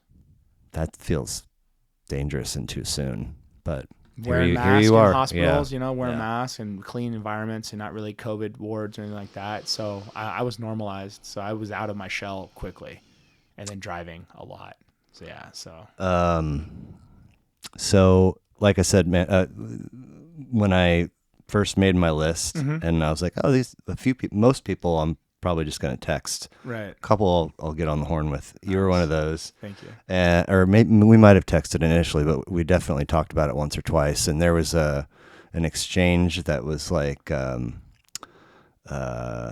think I said, I'll pencil you in, and you were like, fucking Sharpie me in. Sharpie me in. Yeah. But so getting the space ready, getting all the gear, learning how to do it, like those are like sort of visible potential challenges and hurdles to overcome. Yeah. What wasn't was getting people to say yes. Yeah. And like a lot of people have said no, and I'm like, what? Why? And they either don't want to hear the sound of their voice or see their face, or they think that it's really hard to get people past this. Hey, this isn't the ACT. I'm not going to quiz you. Like do you talk? We're just going to chat. Yeah. Like you can't show up and get it wrong. You can't. There's no wrong answer. But, so if you do get it's kind of like courtship. Yeah. If you get somebody that's sort of dabbling in yes or maybe, and then you kind of take it to the next step with like, okay, so here's courtship. I mean, like you're in Downton Abbey. Take off my. I'd like to call on your daughter, Dr. Jameson. I do declare. Oh, it is. But so if you get somebody kind of into the pool, so to speak, and then okay, so I need you to tell me your whatever, and they're like, wait, what? It's like don't you have like a favorite album or a handful of favorite? And I always say favorite. And then if I get any bristling, say, okay, if it's got to be 2 or 3 or 5, that's totally fine. Right. And so let me think about it. And, weeks will go by. Oh, my God. And, if you don't know, it ain't your favorite. So, but there's also a portion of the people that I made a joke once where it's like they've had the answer to that question on their nightstand, just waiting for somebody to ask. And you were... I'm so glad you asked, right? And then, like, pull it out. I mean, you were like... Here they are, 100%. And I was like, 100%. I don't even know what to do with this. Yeah. I'm just trying to... I gave you the script for your show. Yeah. Oh. Yeah. There's the Nick Leckey we all know and love. I play into Blair's hand because Blair thinks I'm some fucking dumb NFL guy, so I play into it. I'm insulted. Oh, it's so weird. Dumb NFL guy. I had like when you called me and told me about this show, I think I misinterpreted how you were doing it because you were saying like favorite albums. Yeah. And I was thinking, what albums were, because I think favorite albums kind of like, for me, it varies. Sure. Like, I don't like, if you're saying favorite albums, it depends on my mood. And I could grab 20, 30 different albums. And I'm like, okay, I feel like this. If it's nighttime, if it's party, if I'm drinking, if I'm on the lake, I'm with my buddies and with my kids and with whatever. I mean, I have like a theme song to everything I can do. Sure. Album-wise. But if you want to say like albums that changed my life, I could, that's one of those things like Nightstand. Like I remember like the day. That's what it is. Yeah. That's what it is. So, because we talked about this and I helped you. Okay. So if you're asking, right, what's the album that changed my life? Or, I mean, there's definitely, you talk about that autobiographical. Yeah. Like, let's say there's 496 albums in that shelf arrangement, whatever, and you love them all equally. Yes. There's 3 or 6 or 11 that you go back to them because when you first fell in love with him, it was very profound, and sort of served as the foundation for your love of music and the development of your love of music to get you to a point where you're like, it's like 40, because I've got my Lakeside, collection of records, and I've got my Hanging with the Boys collection of my wife and I share too. I mean, but at some point, you had your first and your second wows, right? So for me, I grew up listening to music. I loved music. Yeah. So music in your home as a kid? Yeah. What were they? My mom would play like the Doors and like the Rolling Stones. And love it. So I always loved the Doors. I mean, anytime it thunderstorms, I think of Riders on the Storm. Dude. Every time. I just heard that. Right? And then in the movie, right, where it's like, hey man, we added a rain track to Riders. I saw it in the theater. I haven't seen it since. It's a great movie. I need to go One back. of Val Kilmer's best too. Yeah. He's up there. That was really good. I like him better than real Jim Morrison. So when I picture Jim Morrison, I picture Val Kilmer, Jim Morrison. Sure. I do. Exactly. And so I always loved music, and I remember going like from like the 70s when I started driving, or like rap. Like my first CD I ever bought was Dr. Dre The Chronic. Okay. And in parental advisory. Sure. So I was I started out gangster rap and then 90s rap, and then moved on from there, and loved Biggie. I didn't like Tupac growing up until other side of the fence for me, later. man. Yeah. And I listened to a lot of snowboard videos. So I have this weird influence where I watch these snowboard videos. So and good punk, right? Like not like I love Blink 182 a lot. Okay. Like Blink 182, What's My Age Again? That whole CD. Okay. Was me junior year when I first got my car. I listened to that CD nonstop. I wore that sucker out. How did that? So snowboarding, right? My cousin in Canada. Oh yeah, he took me snowboarding when I was like in 7th grade, in like 96.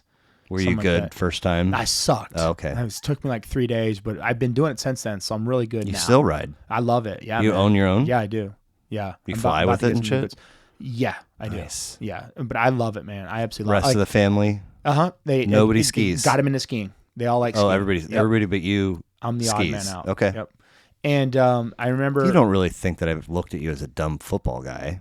No, I know when you first initially you assumed football guy and you assumed all the trappings. I felt like it. When? When we first hit Cisco.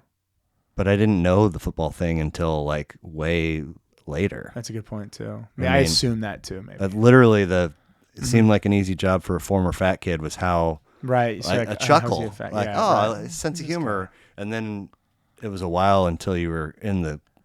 That's true. That's a good point too. Really was. I've never thought that. I respect that. I'm glad we hashed that out. Did we? That. We just did. I know, but I feel like you still. Yeah, I still will. He used to. But I placated you. It's in my notes, man, from 2014 of September 3rd. But yeah, so to me, like music is always just, or the snowboarding part, I love it. It's so watching snowboard tapes with my cousin, they have all these like different punk, and I was old school punk, and I got into the Dead Kennedys. Okay. And like Jello Biafra as a lead singer. Yeah. And I loved everything Dead Kennedys. And then from there I got into Decry. And Decry is awesome. They have this album. How do you spell that? Decry, D-E-C-R-Y. Okay. So they have this fantastic album. It's it's complete Decry, and it's like four albums on one whatever. And it's got, Resurrection, Falling, Warlords, Swordy Girls. And I was like, that would be, top 5 favorite album there. And then from there I got into like, I remember when BBC Sessions came out for Led Zeppelin. Oh. And so that was my first taste of Led Zeppelin was this live BBC Sessions. You were listening to snowboarding punk before you listened to Zeppelin? Yeah. And then I got into Zeppelin. Okay. And then I got into Zeppelin. And I always liked I never listened to the radio. I didn't like hits. And then with the Zeppelin, the BBC Sessions, they have a 26-minute long version of Dazed and Confused. Oh, man. The studio version was already long. Oh, my God. And I remember hearing it one time when I was driving, and it was like, it just hit me, and I'm like, oh, my God. Yeah. And it was like, and I'm like, wow. So I'm like, okay, you can scratch the surface. And then I saw Jimi Hendrix was a thing, but I never liked Hendrix with I never liked Hendrix with Experience. Oh, well, that was definitely a different animal. So I liked Hendrix with Band of Gypsies. Okay. So Buddy Cox, Buddy Miles, Yeah. Billy Cox. I don't know. You know better than I do. Yeah, exactly. Honestly. And it's a really soul. Like I don't like rhythm and blues. Okay. But I like rock with rhythm and blues influence. Interesting. Right. So I like these variations. Remember that? I gotta pee. Oh. Okay. So did you remember where we were? Yeah. So well, it was after Led Zeppelin, I got into like Hendrix. Yes. Right, but I didn't like Experience, and then to me, I found Live at the Fillmore East, and it's him with Band of Gypsies, and same thing, man, double discer, and just a bunch of different tracks. And to me, I liked Machine Gun because my dad was in Vietnam, and he got done up by a machine gun, injured. Obviously, made it out. And, Whoa. But yeah, so Machine Gun was really impactful to Bio me. dad or stepdad? Bio dad, my real dad. Yeah. Who you still? Well, he passed away when I was 18 in 2000. I knew that. Yeah. Sorry. Oh, you're good. And then so like that, I was like, wow. So here I am, like when I'm first getting into it, like I've realized that there's a whole nother world behind radio. And yeah. And like I'm like, you don't need like there's so much out there. It's like exploring. You got to put on your Carol Jerwick and dumpster dive. There you go, right? Oh my god. I'd be really curious to see if she actually did do that. There's pictures of her and the flipping. Mm-hmm. Yeah, she was a go-getter, that's for sure. And to me it's like there's this world, right? Like what did you like as a youth? Me? Like, yeah. Well, like what were you into? Like so what are these influences that shape you? My mom got a car in 81 that just had AM. So we were oldies. Shit, I can't even fathom what. It was pure joy. I mean, to this, like, not anymore, like shit starts to fade, but for like I had the whole body of oldies. Okay. Every song, like I could first note, and then I know all the words. I hate oldies. Well, the only oldie song I like is Downtown. Oh my God. Okay. From there, I kind of looked for 2 seconds here and there and landed in classic rock. Okay. And I stayed way too long. Like to this day, like I've heard so many of those songs so many times that it's upsetting. Yeah, I could see that. Like you have like a shell shock or like a post traumatic. Yeah, I mean, like I loved Simple Man by Skinner before, but way before it was like in commercials and movies and like I hear those, the opening. I'm like, fucking no, not that I drive around listening to FM radio, but right. Well, you have so much. I have like Sirius XM and I have like Apple. Yep. And it's like I'm gonna cut Sirius. Yeah, I am too. I hear repeats a lot. I don't, but I don't move off of Fish Radio really, unless the kids make a request. But but really, they're so into music now that it's Apple. It's just Apple. Yeah, it's so nice. It's a good one. It's a really good one. And so for like the website version of this, it's got a monthly hosting fee. And then if you want your stuff to be on Spotify or iTunes or anywhere else, you can't just put them there. You got to go through a thing that also has. They have an ecosystem. You had to pay to play. A monthly hosting fee, and then I'm paying for Sirius that I never use, and I love it. I just don't use it. I get it. So if I'm ever gonna make a conscious effort to get this thing above 3 subscribers and 2 total views, I need to just give that money to the anyway. But that carried me until senior year of high school. Okay. And that's when I was introduced to Fish. And that's, not until not freshman year of college, The Dead, and all of the people under that umbrella. Yeah. But I did have a very huge gangster rap and hip hop. I mean, Easy Does It was my first. Oh, wow. And then Straight Outta Compton, 2 Live Crew, huge Too Short fan. I mean, that dude Oakland's finest. Dude, I went into this dude's in 2014 when the Winter Olympics were happening. Okay. I paid money and went to this dude's studio and recorded a rap song with In the Ghetto by Too Short as the beat. Okay. But and that song has like fucking 9 verses. So, I mean, I was like turning pages and shit. Wow. And it was brutal because I would fuck up or I sounded stupid. I mean, I had to do a bunch of it was just me and him. That's awkward. That's awkward. That's so awkward. Imagine doing that. And you're like, just listening to it, and you're like, oh, let's do it again, but from the top. No. Oh, God. Yeah. And then, of course, it existed for a while until like the SoundClouds and all that stuff caught up. And they're like, hey, that's another dude's song. You can't do that. It's not how we do things here. Gone. Yeah. Oh, so it's on a disc somewhere. Really good place for that to live. I still kept all my burn discs. I have like a Ziploc bag. Oh yeah. With all my burn discs, party mix, all that stuff. Get up mix, hype mix, drinking music, all that stuff. So that is a unconventional. Approach. It's wild. And then your MTV stuff, right? Like, I didn't realize I love Tool so much until a couple years ago. I got a buddy who says Tool is the greatest rock group of all time. I think he's not alone. It's a thing. I saw a meme yesterday, and it said MTV turned 40 years old today. Thank you for 13 years of music videos. Exactly right. It's about right.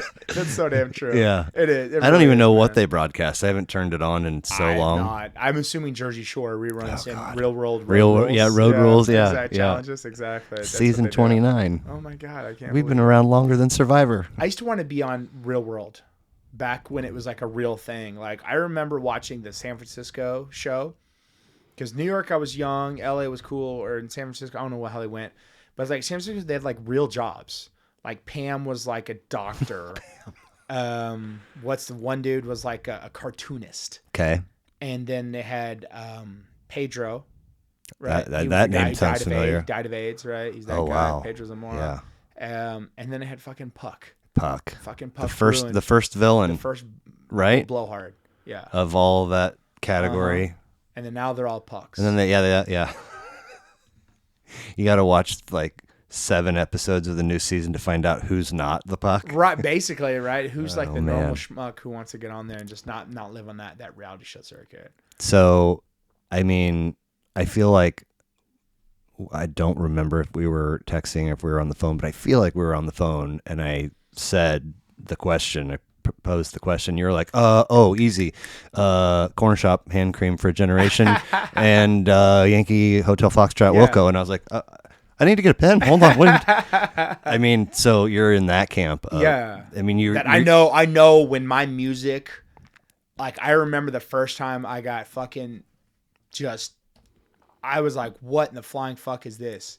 Like, first time I heard Cornershop, Handcream for a Generation, and Yankee Hotel Foxtrot was the same day. Nuh-uh. The same fucking day. So I subscribed to Spin magazine in college. Oh, cool. So I would read this, CD reviews. And I'd seen that, and I'd seen Cornershop. So I was back home summer. So I had this like little 2-week window where I get to go back to Grapevine from Manhattan, Kansas.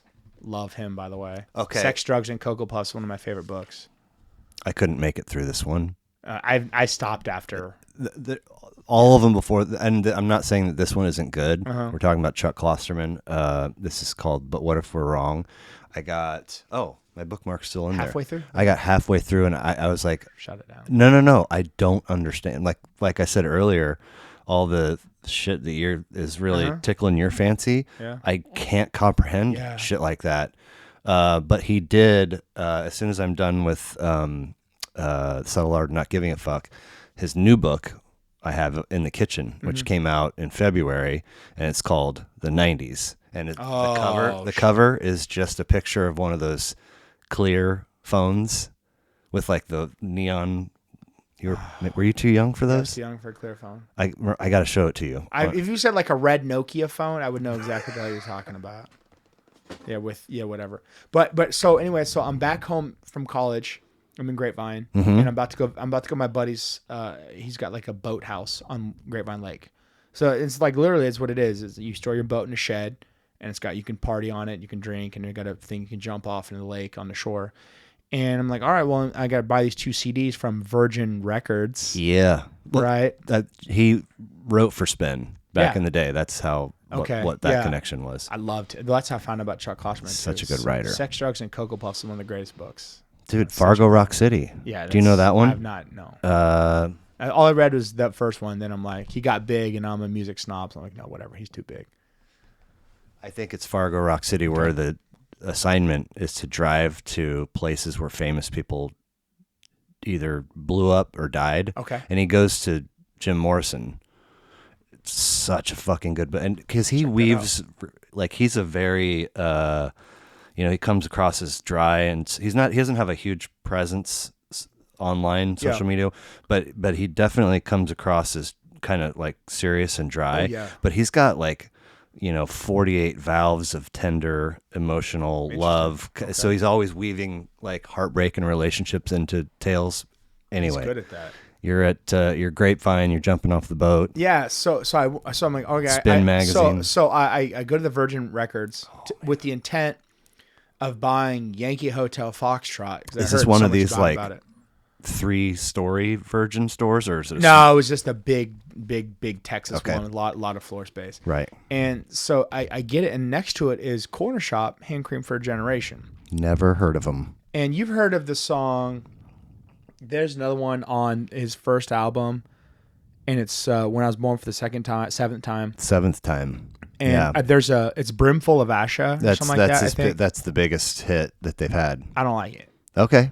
So you can put on Cornershop, and it goes like rock song, electronic. Dude, it opens with like some killer fucking horns. Heavy soup intro. Yeah. Yeah. Yep. And then from Heavy Soup, it goes to Staging the Plaguing of the Raised Platform. Dude, with kid vocals. Yeah, in the background. It's like it's this so surreal sonicscape. When I Was Born for the Fourth Time, 97 has Allen Ginsberg on it. Okay. Oh wow, I see her Dharma Bums. Yeah. Kerouac, Big Sur. Yep. I read all those back in the day. Dude. Yeah, I love those books.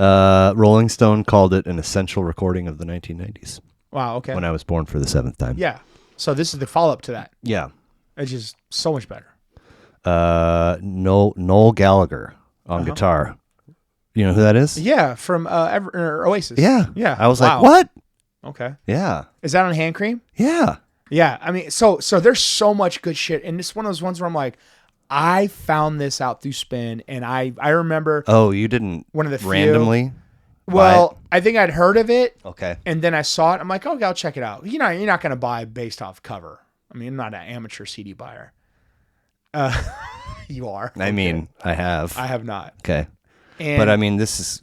I mean, I'm risking. I remember Virgin, it was like $17. Well, because they would get your ass. Yeah. Best Buy, it's like $11 for a CD, and Virgin was $17. I started like with grass cutting and babysitting money. Okay. And so I had, this is my money. I had no other obligation. So I literally for years was just take CDs. It all.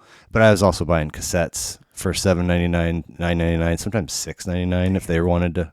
Right. Get rid of it. Yeah. But their titles, like almost every title, 2009, Judy Sucks a Lemon for Breakfast. Oh, wow. Yeah. I mean, yes. 2020. They're still making records. England is a Garden. Cornershop? Yeah. See, I've not listened to Cornershop. I wondered. I listened to that one album, and it just blew my mind. It just hit me in the right place. To me, my favorite song off Cornershop, hands down, is Lessons Learned from Rocky 1 to Rocky 3. Which they reference in the opening track, I think. Yes. Kind of like a little passing It gives blurb. you like this announcer as like the whole thing. Yes. The whole album. Yeah. And it's like, we're going to take you home to whatever. Yeah. And to me, I remember hearing that song, and this is why I love music, is because music is a time warp. So when I hear this song, Lesson Learned from Rocky 1 to Rocky 2, Rocky 1 to Rocky 3, well, it's that one or there's another one, but it's like his version. So he's Indian. It's his version of rock and roll, right? Yeah. So I always love someone's interpretation. I mean, I think there's a sitar in the opening track too. And 100%. I was like, wait, what? 100%. Oh, cool. 100%. Yes. You know? It's a mind fuck. Yeah. But in a good way. And I remember I was there at the lake. We were drinking, and it was sunny. It was beautiful. It was perfect. And I hear that song, and I'm like, oh my God, this is the greatest summer drinking song on water. I mean, ever. I enjoyed it enough that I could totally envision myself just driving around listening to it. That too. People power. Yes. Right up my alley with the groove. Yeah, it's like electronic, and it's like you're up in the sky on the airplane. Spectral Mornings is the one with the sitar, and 14 minutes and 24 seconds. Dude, it's a trip. They take a journey on that thing. They really do. But that's why it's this mix match, but it works. It will, and then they close with an untitled track that maybe has the coolest groove of the record. And it's like the dudes in French talking, like conversation in the studio. Yes. It's such a well put together album and then so after that I was like, fuck this. I'm never listening to mainstream anything ever again. Although I love Taylor Swift. I mean, she's hard not to love. Correct. But but that's something like I'm always on a search. I don't understand what she's doing track listing wise. Like da-da-da song, Taylor's version in parentheses, da-da-da. So I'm like, aren't they all your? No. So what happened was Scooter Braun, her old manager, purchased all her catalog, her back catalog. Like, so she doesn't own the rights. A thing that she agreed to? He just bought in the market. She didn't have the money at the time. So now what she's doing, since they reeled that favor of Scooter, she's re-releasing all her stuff, Taylor's version. So that way it lets marketing advertisers know you're supporting Taylor and not the other. Oh, like if you're going to... Okay. So that's what you see it on like XM. Interesting. Yeah, so it's all Taylor. And by the way, the pandemic... when she did that stuff, the waterfront, I think I tweeted it out one night. It was the sessions or the whatever, Taylor Swift on Netflix. Okay. Fucking amazing. I don't know what you're absolutely amazing. But look it up. There's like the blah blah blah sessions. But yeah. But yeah, and then on the flip side, after Cornershop on Netflix. Yeah, it's on Netflix. And on the flip side, the other album I bought, Yankee Hotel Foxtrot. Dude, okay, hold up.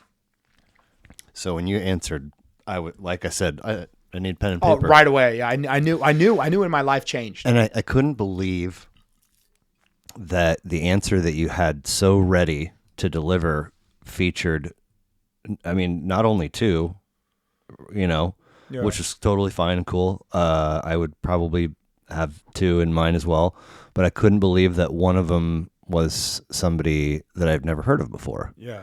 And I was like, did you... I think you made a highbrow masturbation joke that went flying over my head, dumb NFL guy. No, so I was like, wait, what? And then you said that was your second album, and I was like, only because the dude that I lived with for most of college, I have some of his stuff. He's also a painter. Okay. We lived together for like 3 years and changed. Huge music guy. Okay. And all the music that we bought, because I held on to cassettes. You tried to write it Dude, out. my buddy went to buy at the Casey Musgrave show. He went to buy Dippin' Dots or something for the kids, and came back with her new record on cassette, which is her divorce album. Was she divorced? Yeah. Well, that's a lot of the stuff on this current album is about her experience going through that. And he held it up, and I was like, he's like, I thought of one person, because I've got 1,000 cassettes. It's amazing. All alphabetically, just in the other room. I'm about to go look at that. But so anyway, but in college I'm buying same deal. I have two jobs after college, but I work full time all the way through, and if I had the slightest bit of cash laying around, like, oh, rent's still 3 days away, I'll find more money, I just spend it on music. Right. Which was most of the time not wise. But anyway, once we parted ways, I was like, you get to keep all the music that I bought. I'm gonna dub them all onto cassette, and also I'm taking dub them all onto cassette. Yeah. I'm taking the value of each CD that I spent in artwork of yours. Oh, so nice. Okay, that's I got to keep the music and earn some artwork. That's perfect. You made it out. Yeah. But he burned me. I don't know. I made a trip out to. I don't know. Maybe he shipped him to me. Anyway, he burned me a whole bunch of CDs. And Love that back in the day. It was so much fun burning CDs. in this one batch, there was like 3 or 4 Wilco records, and there was a couple of My Morning Jacket records, and those stood out of all the artists as not for me. Oh, wow. And I gave them each that. like I'm sure you gave them the good try, right? You know, I have said that for 18 years now, however long it's been since I made that trip, but I went back to Yankee, and I was like, did I give it a fair? Because and there are a couple of tracks, especially kind of closer to the end, where I'm like, this is not my cup of tea at all. Okay. But as a whole, Yeah. I'm like, this is really impressive. Like, I'll probably never gonna be driving around, put it on, or play it in my house. Right. But just in terms of general appreciation and respect. But I mean, like, they are something else. So I'm living with this dude. Yeah. I also have and I'm on the newspaper staff. I also have a radio show. 3 hours once a week, free form. Only stipulation is that you have to play 10 new tracks an episode. And because, everybody's sending you, all the labels are sending you their shit. And so the library is arranged by genre, except for right by the board, if you're sitting over here, all of it's new. And, they're like, they've got colored tape to keep with this genre. So the new shit had like black and white tape on it. So you'd come in, I don't know, 45 minutes before your show, or you could book time during the week. Yeah. If you wanted to do like 3 hours, and kind of run through. That would be so cool. Shopping by label, sort of, or maybe cool. I know them. Right. Yeah. And you listen. Oh, and I've got like that. You find your 10 tracks. Yeah. Right. So, I lost my train of thought on that. But anyway, I don't know. I listened to a couple or 3 Wilco records and a couple My Morning Jacket records, and I was like, I don't get it at all. Right. But now, having gone back to this, I'm like, I know what the point was. So the gal that was the station manager when I started my show, super cool lesbian gal. She was all about, and probably still is, all about Ani DeFranco. Okay. And all of, the sort of the lesbian singer-songwriter. She leaves to take a different position, and a gal, I don't know if she wound up in Montana or if she's from Montana, but her bread and butter, her wheelhouse was Wilco. And and it was right when Sunvolt came out. And so all I would hear about was like, Uncle Tupelo and Jeff Tweedy and Farrar, and there's immediately there's camps, and I'm like, I don't know. They're all pretty much the same. I have a map, but I can't get to either of the camps. But so like reading about this stuff, so Reprise Records, Wilco hands them Yankee, and they say, nope, we don't like it, and cut them from the label. Yeah. What? Because there's a whole documentary on it. I Am Trying to Break Your Heart. Yes, which is a track on that record. Yeah, it's an amazing track. And it's about them trying to get to another label, trying to get signed. And Jeff Tweedy's dealing with like migraines and all this stuff, and opioid addiction too, for migraines. Wow. So a lot of different stuff going on. And to me, it was like one of those things where the music was so different, yet not different just to be an asshole. It was different because it was like, okay, there's like distortion. There's like, is this track finished? So many layers. I thought it's multi-layers. Alt country rock. Yeah. That's all they are. No, I was close. Wildly mistaken. And this was my first foray into Wilco. Okay. And then I went back to Being There, and I was like, their double disc country album, and I'm like, fuck, Being There. Have you read this? No, what is that? It's a book. Dude. I don't know if this was a mouse or one of my dogs, but Jerzy Kosinski wrote this book, and they made it into a movie with Peter Sellers. Mm-hmm. Phenomenal. Really? Phenomenal. It is so, but that's... Can I borrow that? I mean, That's I promise not to chew it no anymore. anymore. Okay. I swear. Oh no, I can't. I know. Oh, son of a biscuit. But guess what? Take a picture. I'll rent it from my library. There you go.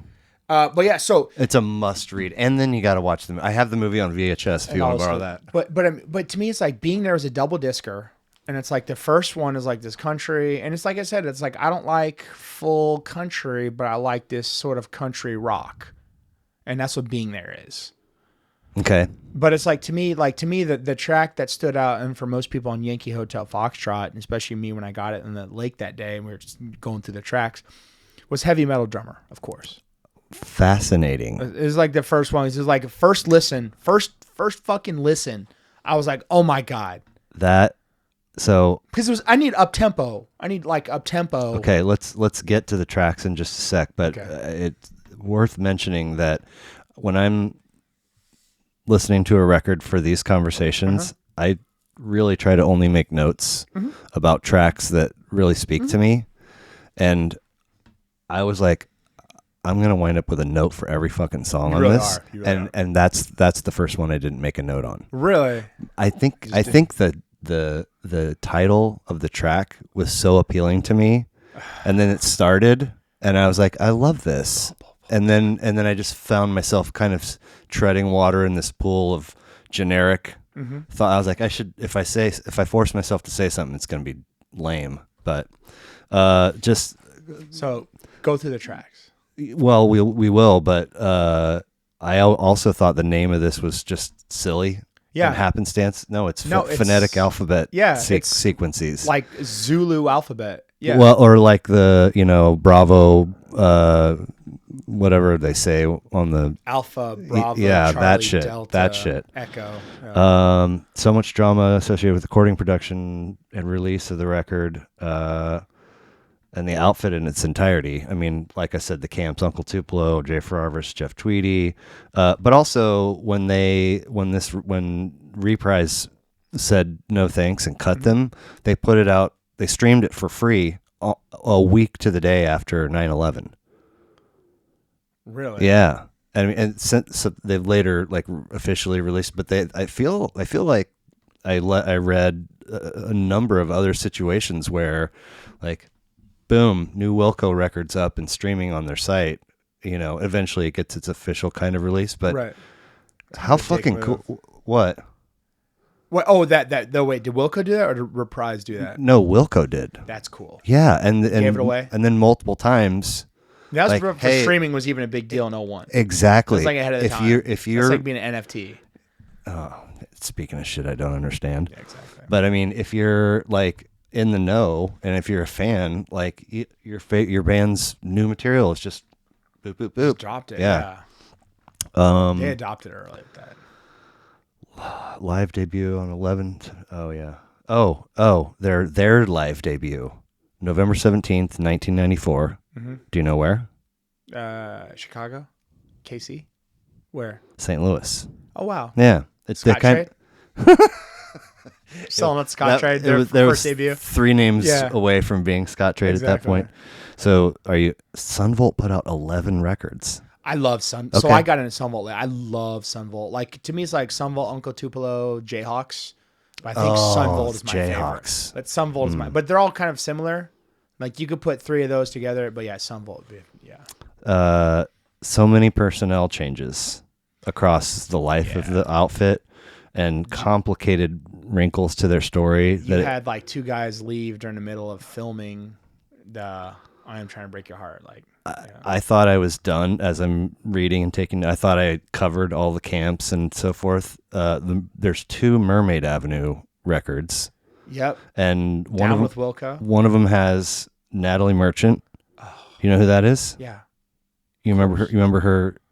I couldn't tell you the song. So she was 10,000 Maniacs. Oh yes. And then she went solo and put out Tiger Lily, which had Carnival on it. You don't know? I got nothing. Oh, dude, it's one of the best. 10,000 Maniacs was Because the Night. Maybe. I think of more of the Because the Night. Hey. No, I don't know. Anyway, Carnival is Okay. Billy Bragg Yes. is also on those records, which I felt, and I guess I was mistaken, but I felt like Billy Bragg was another camp. But it turns out he was just somebody that participated in a couple of records. Well, they made this funky ass record called the -5. I didn't come called, across that and one. it's called Down with Wilco, and it's like got these just fucking awesome tracks. Like they got the New Plantation, all these weird like whatever like things tracks, but they're like awesome. Like Weird. It's on that same vibe as Yankee. A Ghost is Born. So that was a weird album, dude. That was like experimental. Had songs created with Pro Tools before they were ever played live. Yeah. What? It was like that's ballsy. It was like to then go play those songs live and you've never done it. A fucking software. I don't know music, so yeah. It sounds ballsy though. Yeah, it makes sense. 2008, they put out a cover of Dylan's "I Shall Be Released," which, if you're not a Dylan fan, oh my god, Dylan. Hey, honestly, I like Hurricane from the Dazed and Confused soundtrack, and that's it. It's all I like of Dylan. Is that on that soundtrack? It's on the more music from. Oh, okay. Because Dazed and Confused is probably one of the greatest movie soundtracks ever. But they covered that, which is an amazing track. I know you've heard that track. I'm sure I think it's with the band. Mm-hmm. But they did that cover with Fleet Foxes. I love in Fleet 2008. Foxes. I was fucking 6 years from ever hearing the words Fleet Foxes, for the first time. Right.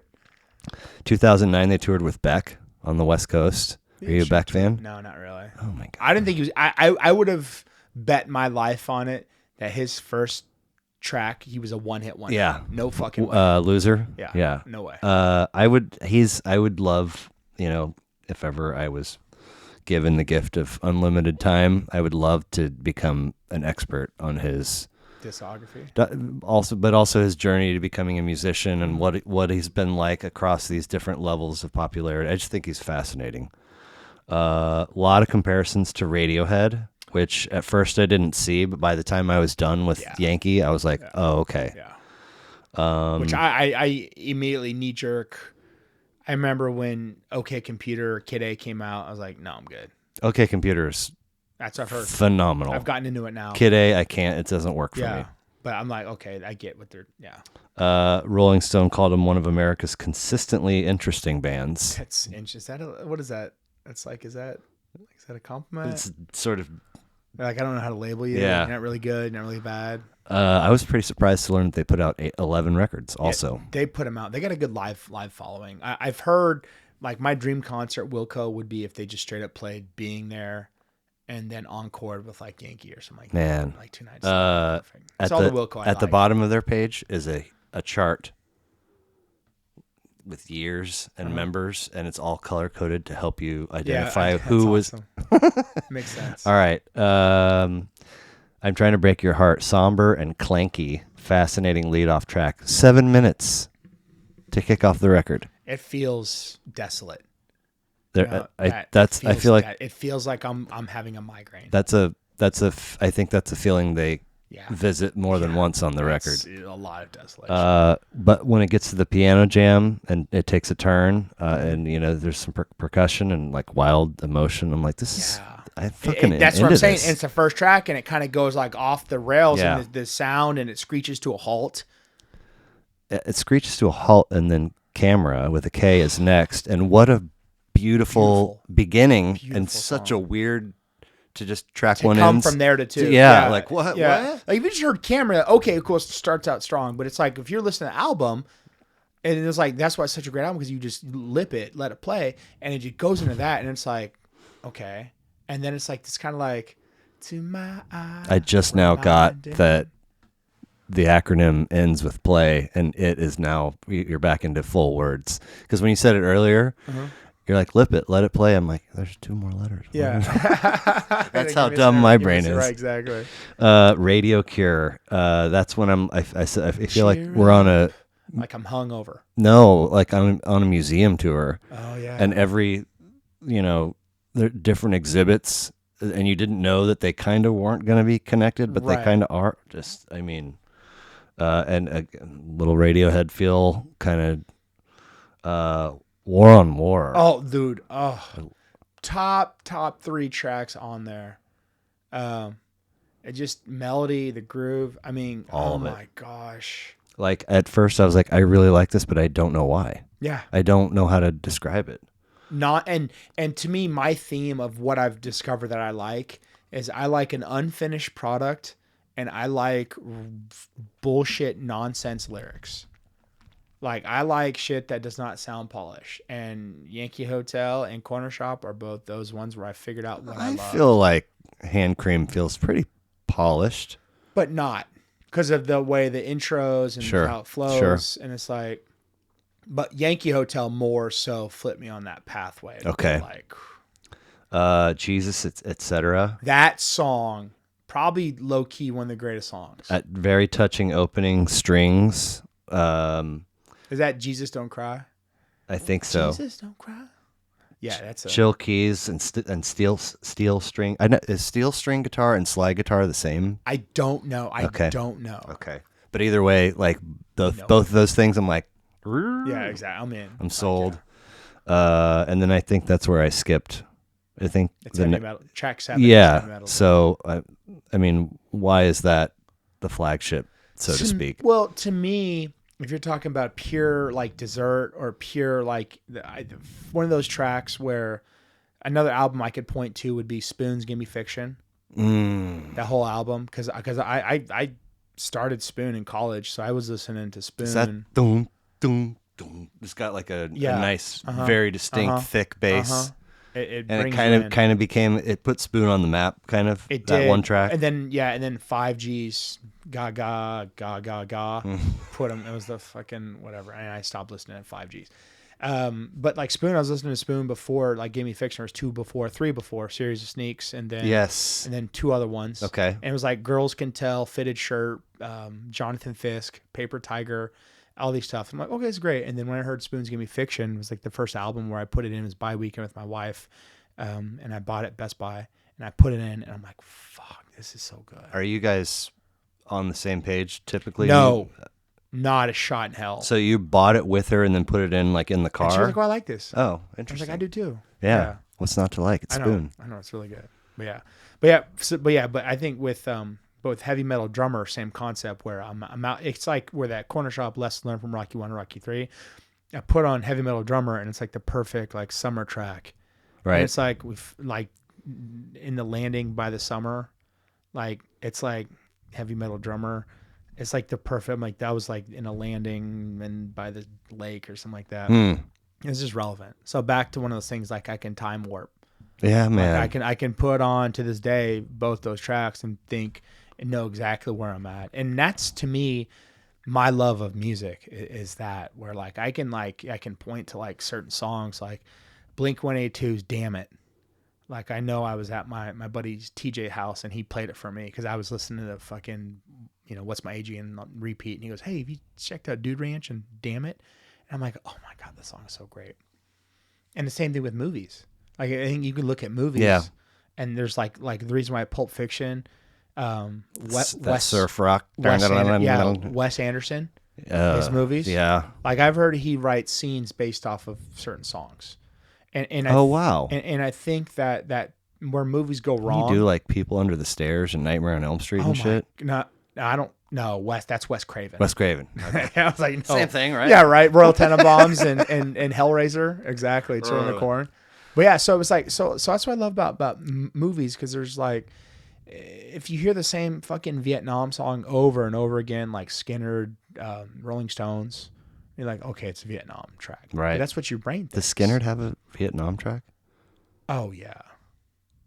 They gots to. I mean, they have to. Anyway. Yeah. You've said perfect summertime song, whatever. Mm-hmm. Both times that you've said that, in the back of my mind, Summertime by DJ Jazzy Jeff and the Fresh Prince. And Chris Rock's best friend. Oh, boy. Yeah. Yeah. But do you know that tune? Are you kidding me? That's a classic. I mean, that dude. is just it's like... a classic. Chillin'. Yeah. See, my summertime classic is Ice Cube's from Lethal Injection album, and it's You Know How We Do It. Oh my It's God. got a great, right? And it's a great song. I fucking love that song so much. But that's why this music is so different. You can't categorize it. It's like, I know. but it appeals to your emotion.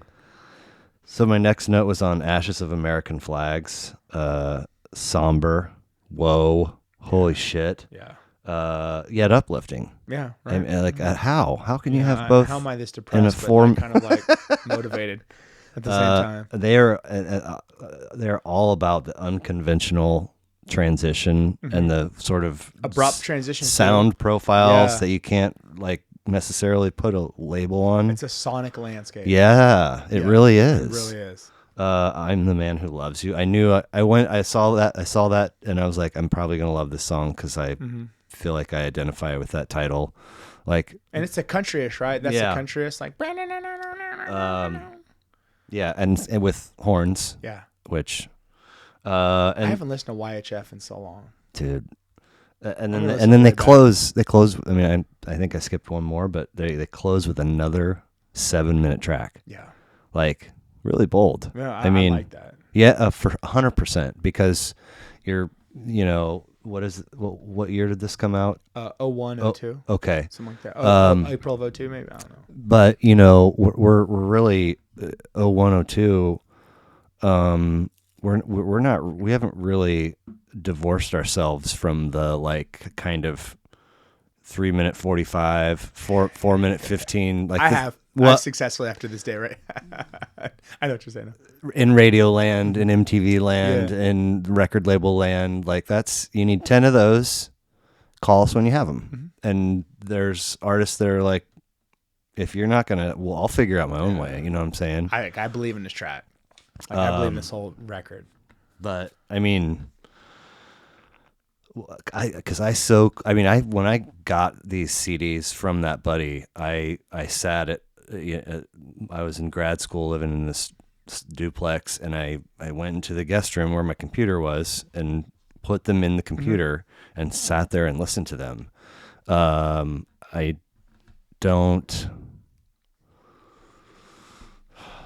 probably ran through the stack to determine what was going to be car worthy, because that was all I had in the car back then. Well, was you have to. a 'Cause you or can't fuck around with fast forwarding and shit like that. Right. So that's why, vinyl worthy, lip it worthy, car worthy. right. I think everyone's got their thing where it's like, that's what you can, whatever. It's funny, every time going from K-State back to Dallas, it would take me an hour and a half, something like that, where I would get to I-35.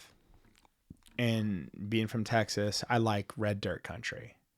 What does that so mean? It's like a different genre of country. Okay. It ain't like Chris Stapleton would have been like red dirt country. Like, Okay. it's like this country that's more, it ain't like the party country.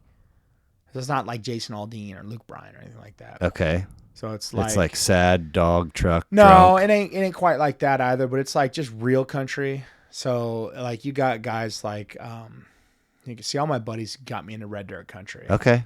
And so it's like you got like, You ever heard of Ward Pat Davis? no, Okay. I've not. Go ahead. And then you got like Stoney LaRue, and then all these different country acts. What's the commonality with it? It's depressing. I think it's more like you're depressing, but it's also like your upbeat stuff. But it's more real talk.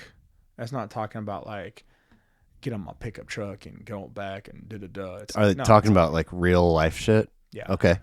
And so I can get into I that. would always play like Pat Green, Southbound 35, and it sucks because my wife hates it because I'll play it when we get on 35 going back to Dallas, and it's like, the hell am I doing out here in Kansas City? And it's like, What Pat Green record? Are you it's live from Billy Bob's. And Billy Bob's is a famous honky tonk in Fort Can't make Worth. this shit up. You really can't, man. But it's Southbound 35.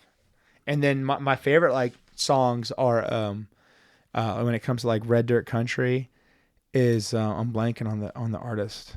Crap, I don't know why. My Hometown by Charlie Robison. Robison without a second N? Mm-hmm. Is it by him? I forget. I forget. And then it's My Hometown, and then it's I forget. I think I'm messing up that. And then Corpus Christi Bay. Robert Earl Keen. Is my hometown. Okay. and Corpus Christi Bay, but they're good like drinking tracks, and it just tells a story. Like it tells a story. Like there's a line in my hometown. Corpus Christi Bay is also a Robert Earl Keen. And there's a line in my hometown where it's like, I played baseball every fall. I could run just like the wind. I went to college like they asked me to, but they didn't ask my friends. And that was me because, I went to college and, I was like, okay, this is wow. So when I think of my hometown, I think about, certain times. What else about Yankee? To me, I had never heard anything remotely close to either of those albums. To Yankee, Hotel, Foxtrot, or Cornershop's Handcream for a Generation. So the appeal is not only good musicianship, but doing something different. Yeah. Okay. But like I said, not different to be an asshole. Like, right. Not being the guy who made the record where he's unplugging and plugging in his mic or his amp, right? Is that Velvet Underground or something like that? Maybe. Like Lou Reed shit. Yeah.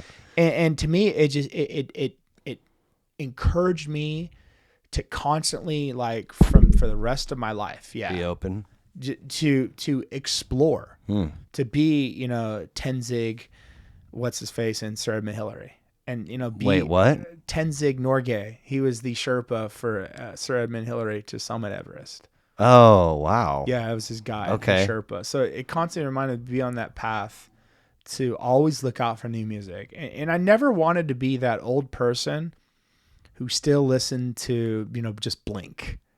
Like I'm still to this day, like I love mumble rap because it goes with my logic of it doesn't sound finished and there's nonsense lyrics. But I love mumble rap. Like I love Future. And I'm still constantly finding new artists that I love. And that's what I always want to do. And that's, I could trace back my love of music and everything. Even my movie tastes changed that day forward. But to me, I still rank music first. Like if you ask my first love, it's music. Yeah. 100% is absolutely music. And then movies and then books, right, would be close seconds. Did you acquire any profound artists or albums from peers in your NFL days? Yeah, Screw. So in college, I played with a lot of guys from Houston. Okay. And so Screw is rap slowed down. So a big drug for Screw is called lean. If you've never heard of lean, it's cough syrup. So it's like Finnegan or it's like codeine and cough syrup. Okay. And you say you get leaned up. So you mix this purple drink into like Sprite. Yeah, right. What's the fucking Sprite. Raiders quarterback? Jamarcus Russell. Yeah. He liked purple drink. He liked purple drink. Yeah. And so they would call it, you get leaned up or, you get stuck because it just knocks you out. It's just like it's codeine and, Sprite, and you're drinking it. And the music is reminiscent of that. So Screw music is like slowed down. It's like, drink up in my cup, man, hold up. I just think of the dart in the neck. That's exactly what it is, dude. You guys were crazy. It is. But yeah, so that's what I got from my teammates. And that's what I love about the NFL is like really these cultures mix. Yeah. Like where fucking else are you going to get a guy who grew up, middle class suburbia with cats who are from like the hood of Compton. Right. Right. Or like that are from like just the worst. Like I didn't know 757, Newport News, Virginia, Bad News, VA was so rough. Like I had so many buddies. I didn't understand most of what you just said. It's cities, it's areas in like Virginia, right? Okay. Virginia Beach, Newport, Virginia, Newport News, Bad News. It's rough. And so like these guys, all these different genres and whatevers. And I used to hate rap, but then once I got out of it, like I love rap. Like it's awesome. Wow. So that's what I learned from my teammates. Sure. Was appreciation. How many like? I still talk to about 2 or 3. Really? Consistently. Well, call them up once a quarter. Okay. Once every 6 months. Actual? Oh yeah. Not. Oh yeah. Okay. That's a dial up. Will you like hammer out an hour or 30 minutes? Oh yeah, it'll be it's like clear look at the calendar. Like fuck, I don't have hour and a half to talk to this guy. It's I can't. But then you do, and then you just pick up, and it's like you just whatever. And a lot of like one of my connections with my buddy Reggie, I forget what school he went to because I got another, not Towson. He's from South Park, Pennsylvania. Okay. And he was into, codeine. No, that was a group, codeine. I think so. Yeah, codeine. They're like a shoegazer pop or shoegazer something. I love the genre. Okay. Is shoegazer. So it's fascinating. It's like a fuzzy guitar. Ooh. Sounds druggy. Okay. Like it sounds like you're taking pain pills, and it's chill. Like surf rock on drugs. Not surf rock on drugs not though. Surf rock okay. though, but like chill. And Sky Blue Sky was an album of one of the album. That sounds druggy. So yeah, it was yeah, and it just really good stuff. Okay. Recently, I like this one group called Japan Droids. I've heard of them somehow. Really good. Yeah, I don't know how I would have heard of them. And it's like up tempo, like it's like fast. Okay. So it's like, but that's me. You're constantly on the move, right? Constantly trying to find. And I think the one thing where algorithms work the best is Apple Music. Because I think that's the only reason where AI should stay. We don't need AI anywhere else but in recommending new music that I would like that's unheard of. I don't know. I still can't quite put a finger on how this happened or what I was doing differently before. But when I finally got to the point, this was a door. Okay. Behind my furnace for 10 years. This table? Who knows beforehand. And it was framed, had 2x4s all around it, and the number 25. Oh, I like that. So I cut it into thirds, sanded it all down, and used all the 2x4s to make the.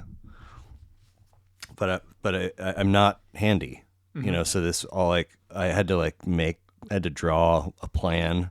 Wow. I mean, it's on the bulletin board on the other side of that wall, and then sort of just kind of figured out as I went.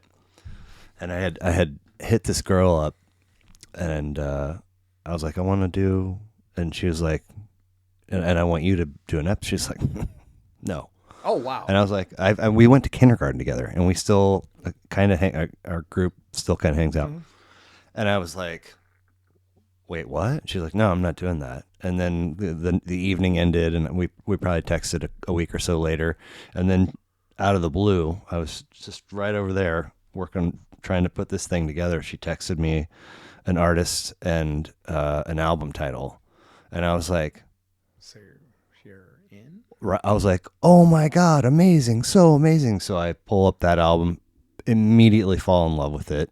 What album? It's called Acid Tongue. Oh, wow. Yeah. That's obscure. Yeah. And then I got 3 or 4 listens in. I was like, I got to go through the rest of the discography. I find her second album to be pretty good and her third album to be amazing. Like Ryan Adams is like producing it, and there's all these other elements that just make it really, really, really fucking amazing. So when I was finally ready, I was like, let's get you on the book. She's like, oh, I'm not doing that. And I was like, what? Oh, what a pump fake. I have to talk to her about her to somebody, and it has to be you. Point being, one of my first listens through Acid Tongue, my Apple Music just started playing single tracks of kind of similar artists. Yeah. It had never done that before. Oh, because it didn't deem you worthy, probably. I don't know, but now it does it all the time. That's awesome. And I was like, so I'm just constantly like, oh, I like this. Who's this ad? I mean, it's the one thing with machine learning. Like you're training your Apple Music to tell you what you like. And that's what I like. You're right. That's the one place it should live safely. Where it should safely. Like, please feed me more music that sounds like this sonically. Like, that's the one place where I'll heart everything.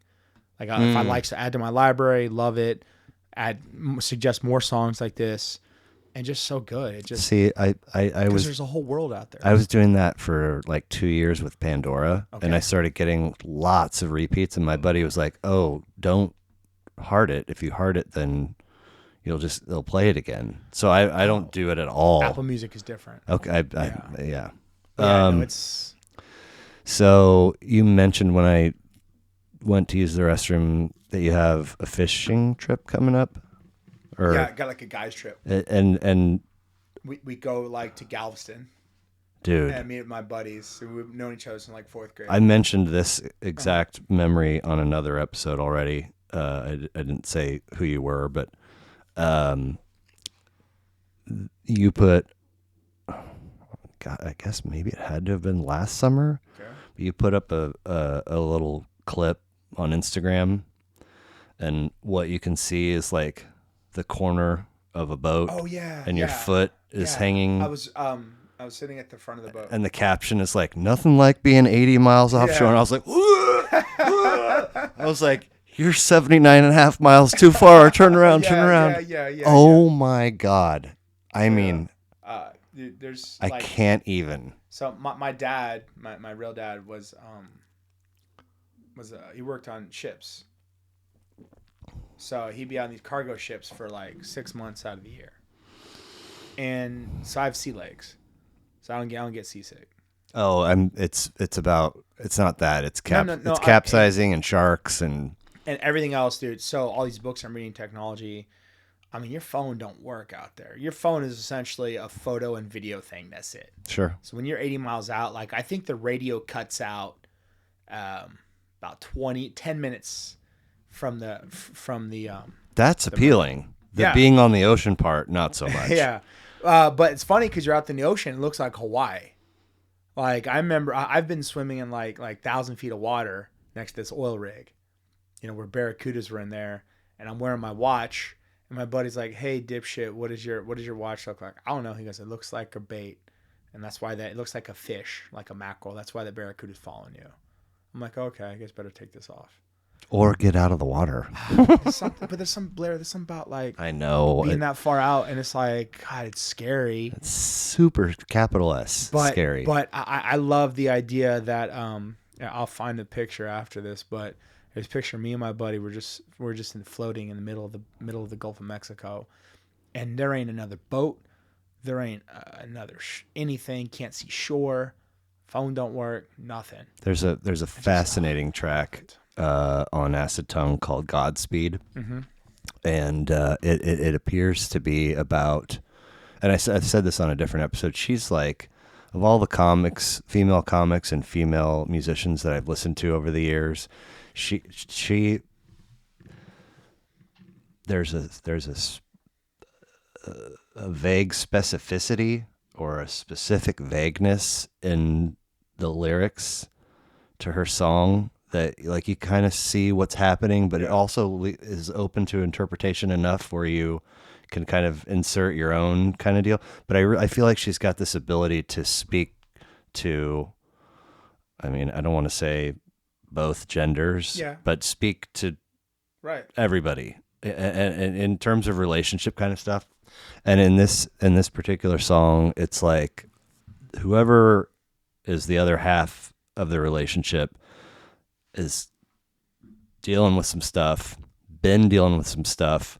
And she, I think, has made over time a conscious commitment, probably very love-based, to help this person and prop them up, but it is not fucking working.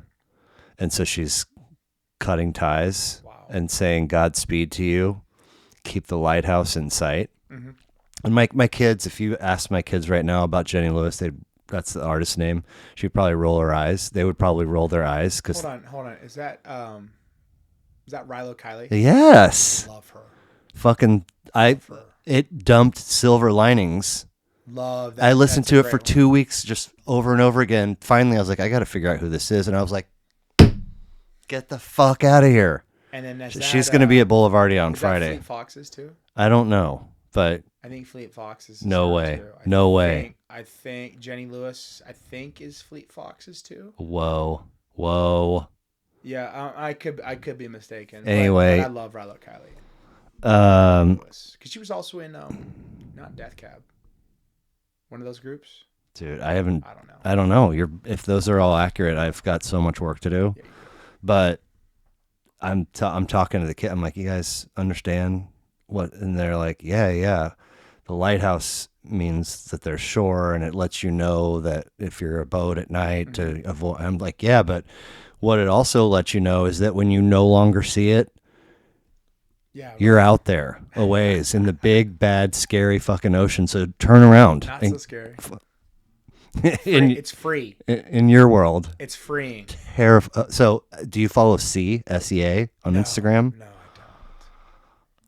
Oh my God. Not only are there like a lot of kind of, orca and octopus and shark but there's also insane footage of just 40 and 50-foot waves throwing around the largest ships you've ever seen, like a fucking cat with a mouse. No, like a orca with a seal, just flipping that shit. Whatever. 80, yeah. Like a fucking barracuda with your toes and teeth. Wristwatch.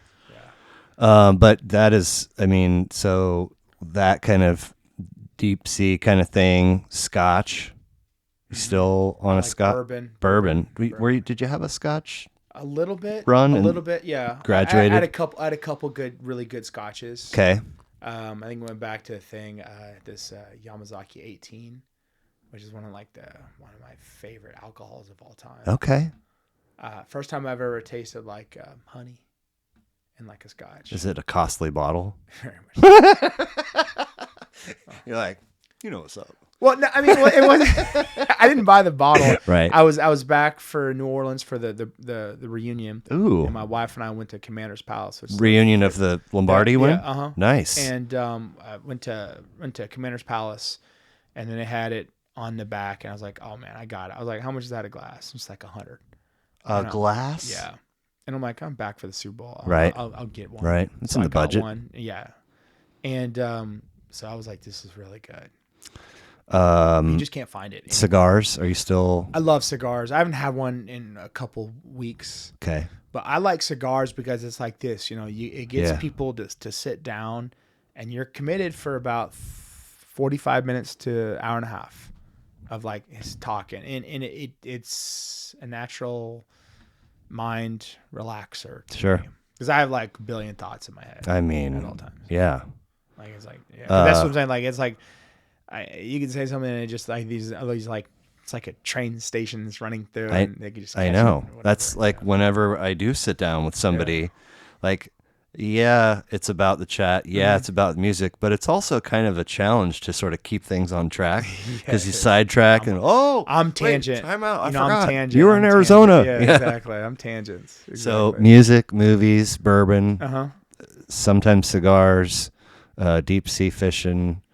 Yeah, it's more like what else? Just being out there. Okay. Water. Enough about the water. What else is interesting? I'm kidding. Yeah, right. No, well, to me, I it's funny on those. So since the music goes out, what I've started to do? Play the banjo. Yeah, exactly. Not in the forest. I've started to bring my iPod Touch.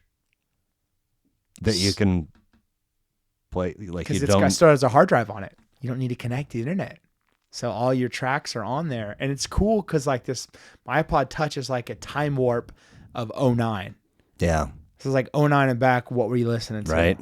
And I can play Angry Birds too. that's the real benefit.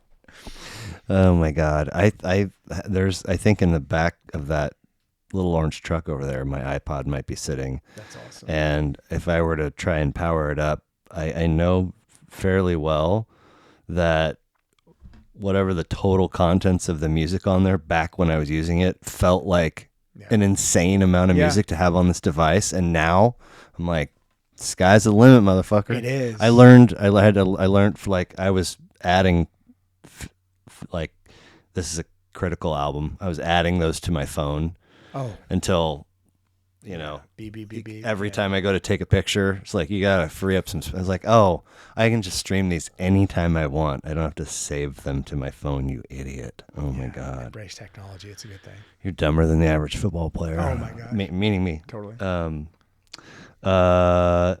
Kids have a relationship with music? So I let my son listen to like rap before games.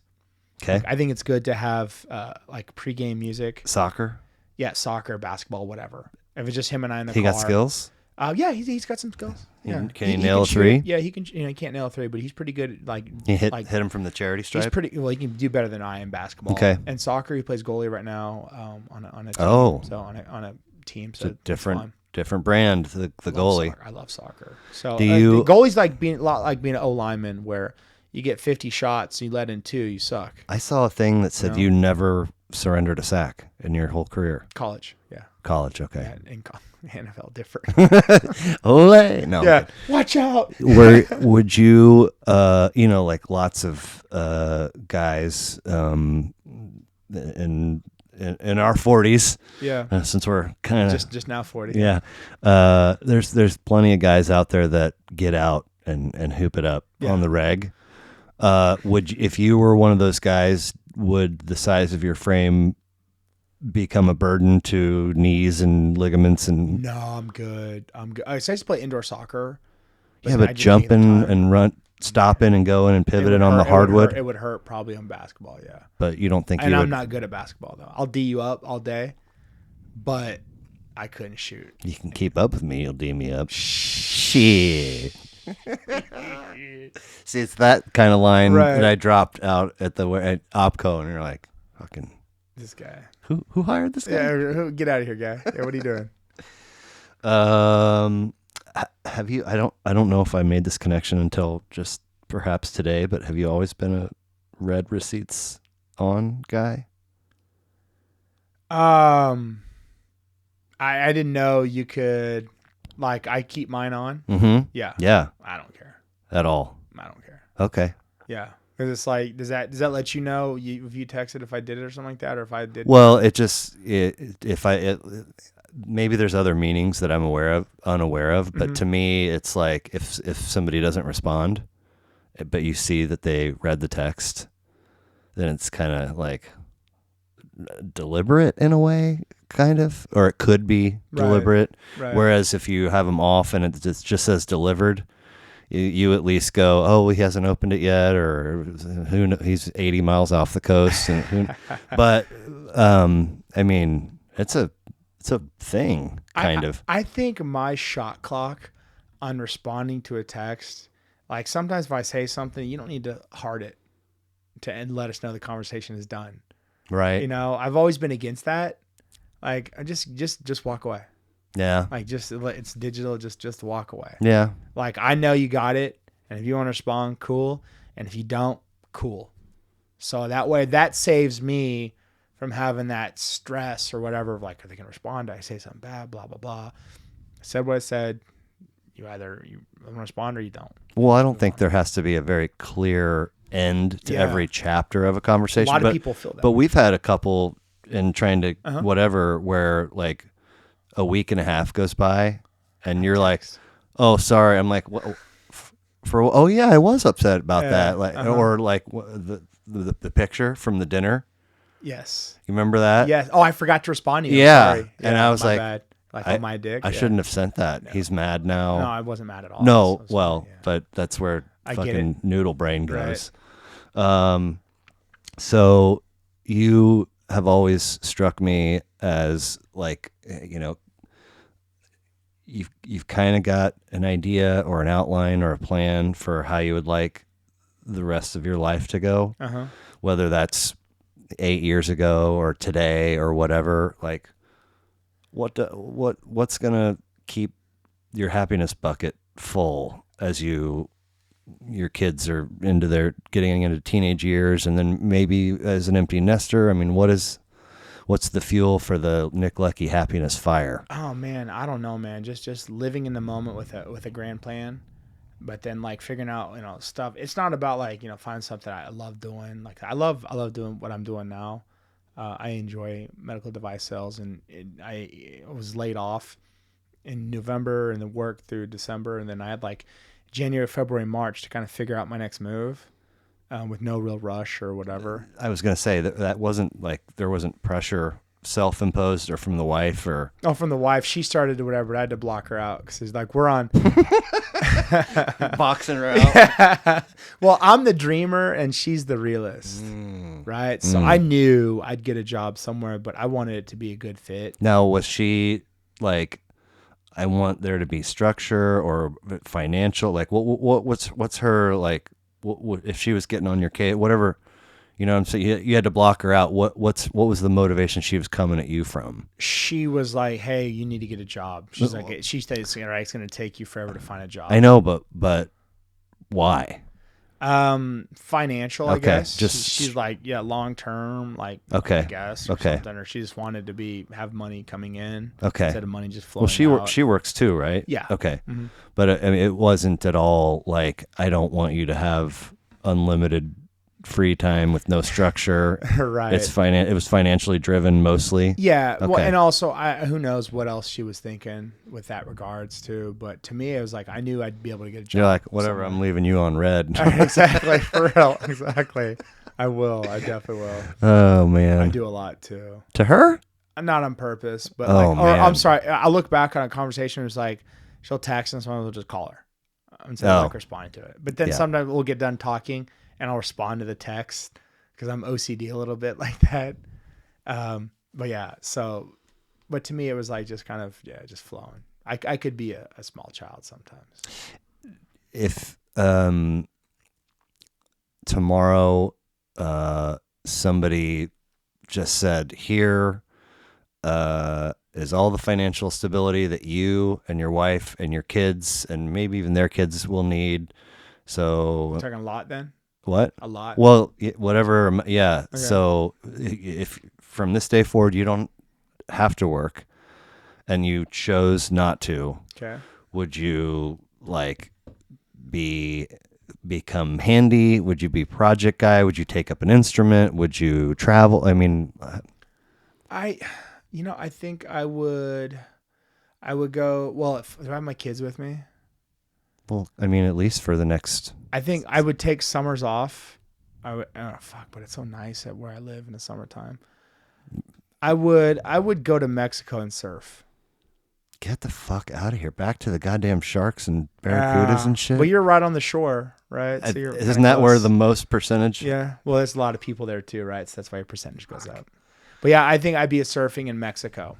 I think if you said like I'm an empty nester with wife and I, and I'm going to Mexico and I'm surfing. Wow. I think that's my absolute happy place. Surf now? I've surfed twice, but I snowboard. I was just gonna say, right? Kind of. So I know how to do it. Yeah. Have you watched is there a Netflix documentary about the girl that lost the arm that's and crazy. then I didn't know. Right back out? Yeah, got to get back on the horse. It's something you love. I know. I think it's something where like I've heard, like when I was in college, weirdly enough at K-State, I subscribed to Surfer magazine and surfing and surfing. Oh my god. And spin, and I love magazines. You guys know any other S word magazines? Exactly right. I can. But to me, like I love the whole mentality of surfers, right? Where it's sort of the Zen philosophy. Point Break. Oh my god! Right? I mean, like Utah, get me too.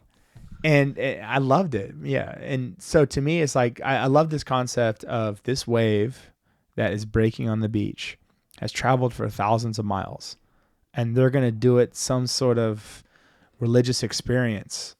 Like they're gonna surf this wave, they're gonna ride it to its final end, and I love that concept. It's wild. Yeah, and it's like nature, and it's unpredictable. The 1,000%. swell could be whatever, could be crappy, and I love the idea of getting a wetsuit, check the break, go surfing, and get on with your day. I mean, you can't do it all day. No, but I mean the notion of like, so you time it right. And then you see an opportunity present itself where you can get in the barrel. Yeah. And maybe you ride it all the way through and it. come out the other. Or maybe you eat fucking shit so hard that you maybe die. That's the beauty of it. Because if you ain't on point and you're in some waves that are heavier and like being a center, man, technique and for real, you gotta be on point or you're gonna get blasted, dude. And Mother Nature goes from being this beautiful, majestic thing to hot death. Yeah, like, hot, fast death. Yeah. We got you. Wow. And a quiet death. That's cool, man. Yeah. So I like surfing. That's your Zihuatanejo. You and Andy Dufresne. So and you know, Red. it's funny. We went to Zihuatanejo. I think maybe we talked and about it that. Fucking kicks ass. I'm sure it does. It's real Mexico. Yeah. There was like when we went there in 2007, which by the way, the Cardinals they got a new coach and they signed a new center when I was on vacation, and a buddy of mine texted me like, "Hey, who the fuck is this guy?" And they're like, I'm like, "What are you talking about?" So I get on my laptop and connect to Wi-Fi and like yeah, Cardinals signed him. I'm like, shit, okay. I still had a great time in Ziwa. What was up with that? Where it was New head coach. But that didn't mean you were done with him necessarily. I should have asked to be cut, then and go find someone else. I thought they'd give me a chance to compete, but there was no chance to compete. Oh, you signed shit. a guy for big. Who was the new coach? Ken Wisenhunt. So yeah, A perennial core OC. mm-hmm. Yeah, he succeeded. That on had no Denny business. Green's people. Right, Yeah, exactly. right. Uh-huh. Who R.I.P. by the way, right? Oh, I loved Did you him. play for him? Yeah. Oh, He fuck. drafted me. Get so. the fuck out of It here. was funny. I was in Vegas, so he drafted me in 2004. Summer of 2005, I was in Vegas, and I was in my second year, so 2006. Okay. So 2004 and 2005, and I played 2005 significantly. Wait, you didn't play ball with Jake Plummer, did you? No, I was after him. Okay. He was in Denver by the time I was Right. in Arizona. And so I remember I was in Vegas, and my favorite place in Vegas is Casa Fuente and the Davidoff place. Okay. Cigar places. Sure. And I was like kind of sweating. I was like, oh my God, it's fucking Denny Green. It's like, it's my coach. And then I walked by thinking he wouldn't recognize me. And I walked by and he goes, Nick, what are you doing, man? How are you? Good to see you. Come over here, man. Meet all my friends and everything like that. You guys were both in Vegas just on personal time? In the summer. And I was at Casa Fuente. He was at Casa Fuente. Cool. And he was like, yeah. And I'm still like, Bill Snyder. Yeah. How do you act in front of a coach? And I Oh, was like, yeah. whatever. And like, yeah, it was like really cool. So it was really touching to me that this guy, I didn't think this guy knew who I was. And he was like, hey, Nick, how are you? Good to see you. And it's like, just really good dude. Yeah. So Cigars. Denny Green, and I guess you would have been under Sean Payton. Yep. And then who was St. Louis? Linehan and Hazlitt. Oh. Coached there. We sucked. Oh, I'm sorry. I feel sorry for the city of St. Louis. Oh God. 07, you shouldn't. 08, It's we a won 5 fucking games. garbage city, so you shouldn't feel. I get the whole rivalry now, which is funny you say that and you're a Blues fan. Oh, I love the Blues. Right? Love It's the like Blues. The city. Well, I think the city has this blue blood feel to it, Mm-hmm. and I love the question in St. Louis of like, what high school did you go to? Oh yeah. There's a little bit of that here, but it's very, very much so there. It's prominent there. But yeah, I like that. I just and I take hyperbolic liberties to verbally trash St. Louis. Okay, yes. But that's mostly based on many years of going down for a Blues game and staying everywhere you can possibly stay and just experience the hottest of hot garbage in the service industry everywhere I go. Service, food, nobody gives a fuck. Really? Well, that's downtown, right? All over the place. No, they care in the Hill. That's the only. You gotta go to the Hill. You gotta go to the Hill. You gotta go to the Hill. Yeah, I know, but not everybody wants to go out for fucking Italian. Have you been to Joy's Deli yet? Why does that sound familiar? I would tweet about it every time I go to St. Louis. How often the whole are you in reason. St. Louis? Well, I used to go there a lot for work. I was covering 2 territories. Oh, right, I was driving. right. So part of the reason I asked for that St. Louis territory was I go to Joy's Deli. A sandwich place? It's so fucking good. I mean, fucking bring me one next time you're there. I won't be there anymore. No, I might be there before you. You should go there. We didn't go this year. I haven't been since really COVID. Yeah. I mean, I've been to St. Louis plenty, but not kids in tow Blues game. Joy's Deli, man. It's my one. If like, I'm always like, I don't ask people like, hey, what are your recommendations? Like, to me, it's like, I always ask people this. Like, if I'm in a new city, like, and I'm like, all right, Blair, you go to Denver a lot, or I'm sorry, I like this even better. You're from Kansas City. If you moved and came back and only had one full day for breakfast, lunch, and dinner, where are you going to? Oh, wow. Fascinating. That's how I ask people. Very fascinating. That's how I ask people. I don't fucking care about your blah, blah, blah, blah, blah. I need you to tell me your breakfast, your lunch, your dinner. I had... and you can't do doubles. Fucking don't cheat the game. I had a date that got set up because this gal found out that I chefed or whatever. And so there was insistence that I cook. And I was like, and so I made breakfast, lunch, and dinner. And like I was like, if we never have another meal again after this, at least we've covered all three. And she was like, wow. I thought it sounded amazing, and it turned out that it also sounded amazing to her. So I was like, giving myself a little. I thought that was cute, but cool. I'm going to use that. That's great. You have to. That's great. It makes people choose. Yeah. Because you can't, like I said, it's like the top album thing.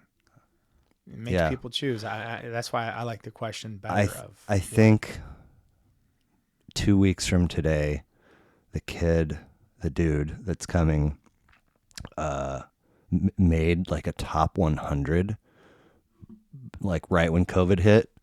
And then he went and revisited it and made a whole bunch of cuts, and it got down to like 18 or 20, and he quit. He was making cuts. Yeah. So he got it, and so he just sent me that, and I was like, if somebody gives me 1 or 2 records, it takes me like 2 hours to prep. You're giving me a dozen and a half records that I gotta have something to say. Okay, all right. Challenge accepted. Yeah, right. That's a good one. Learning new music. What's a good one too is year-end list. Year-end best of list. I would go through every December, late December. I go through like 100 down. I don't go through all of them. That like somebody publishes. NME, New Music something. Okay. And Rolling Stone. And I just look for and I go through. Okay, what's the albums? Let's go through them. Let's listen to them. Nope. Yep. And then save them. And Ari Shaffir, stand-up comic, has a bit about porn and how insane it is that there's a large portion of the population that like will favorite or comment or whatever. And he's like, do you understand that means that they're creating profiles on porn sites and logging in with an email address and then choosing favorites? He's like, I would never do that. In and out. I'll tell you why I do it. I'll tell you why I do it. Because at the end of the year, I like to give myself a little best of. A little recap to thank all the girls that got me through the year. Oh, man. That's awesome. If you still he just trashes it and then be like, also I do that. I love that. That's a good one. I love comedy. That's awesome. Late. Yeah. You have a drive and a work with. That's right. Tomorrow. Thank you. Thank you, man. It was fun. I say this all the time, but as an elder statesman, the gift of time is maybe more irreplaceable than a nice bottle of, what do you call that stuff? That was $100 a glass? Scotch? A certain brand that was $100. Your Saints reunion. Yeah, Yamazaki. 18. I could give you a bottle of Yamazaki or treat you to a nice dinner, but you can't really. The fact carve out you had shit going on up until I'm busy 9 o'clock. Sports kids and shit. Concerts, yeah. But thank you. You came and you did it, and he thought I was gonna bail too, probably. I have had 3 bails, including your reschedule. But that's not on me because my work. So. But the 2 that bailed. No, I'm sorry. I've had 3 bails and your reschedule. The 3 bails, I knew, and again, deep into the courtship, and then revisit, and then they finally commit and say, they give you a record, and then I say, here are the dates, and they pick one, and then at the follow-up, it's all the day before, like I texted you yesterday, hey, are we still on? Yeah. And then day of bail. And I knew all 3 of them. I knew it would happen. So when you were like, I knew you had been seeking employment. Mm-hmm. So I was like, Nick's got his stuff together. I know he's been looking for a job and now he's got one in this training, 150% legit. but if he has to reschedule a second time, It's a wrap. so yesterday you're like, yeah, and then I had you down for like 8:30, and it's like 9:15. I was like, now I started to be like, should we find another night, because it's going to be super late. I didn't think that there was any way in hell we were going to hammer this out in 60 minutes. Yeah. So signing up to do it, you don't get the blue Twitter check until your butt's in the chair, man.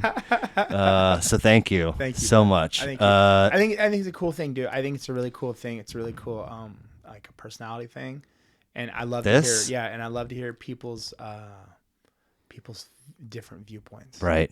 That's cool. Like what matters to you. Well, it's a really weird. I mean, this is roughly the time of all the previous episodes, and it's 2022 is not the time to be dropping 3-hour YouTube clips, because people are like, "Are you out of your mind? You're not Joe Rogan, right?" When are you going to put out shorts? I want the 4.5 minute version.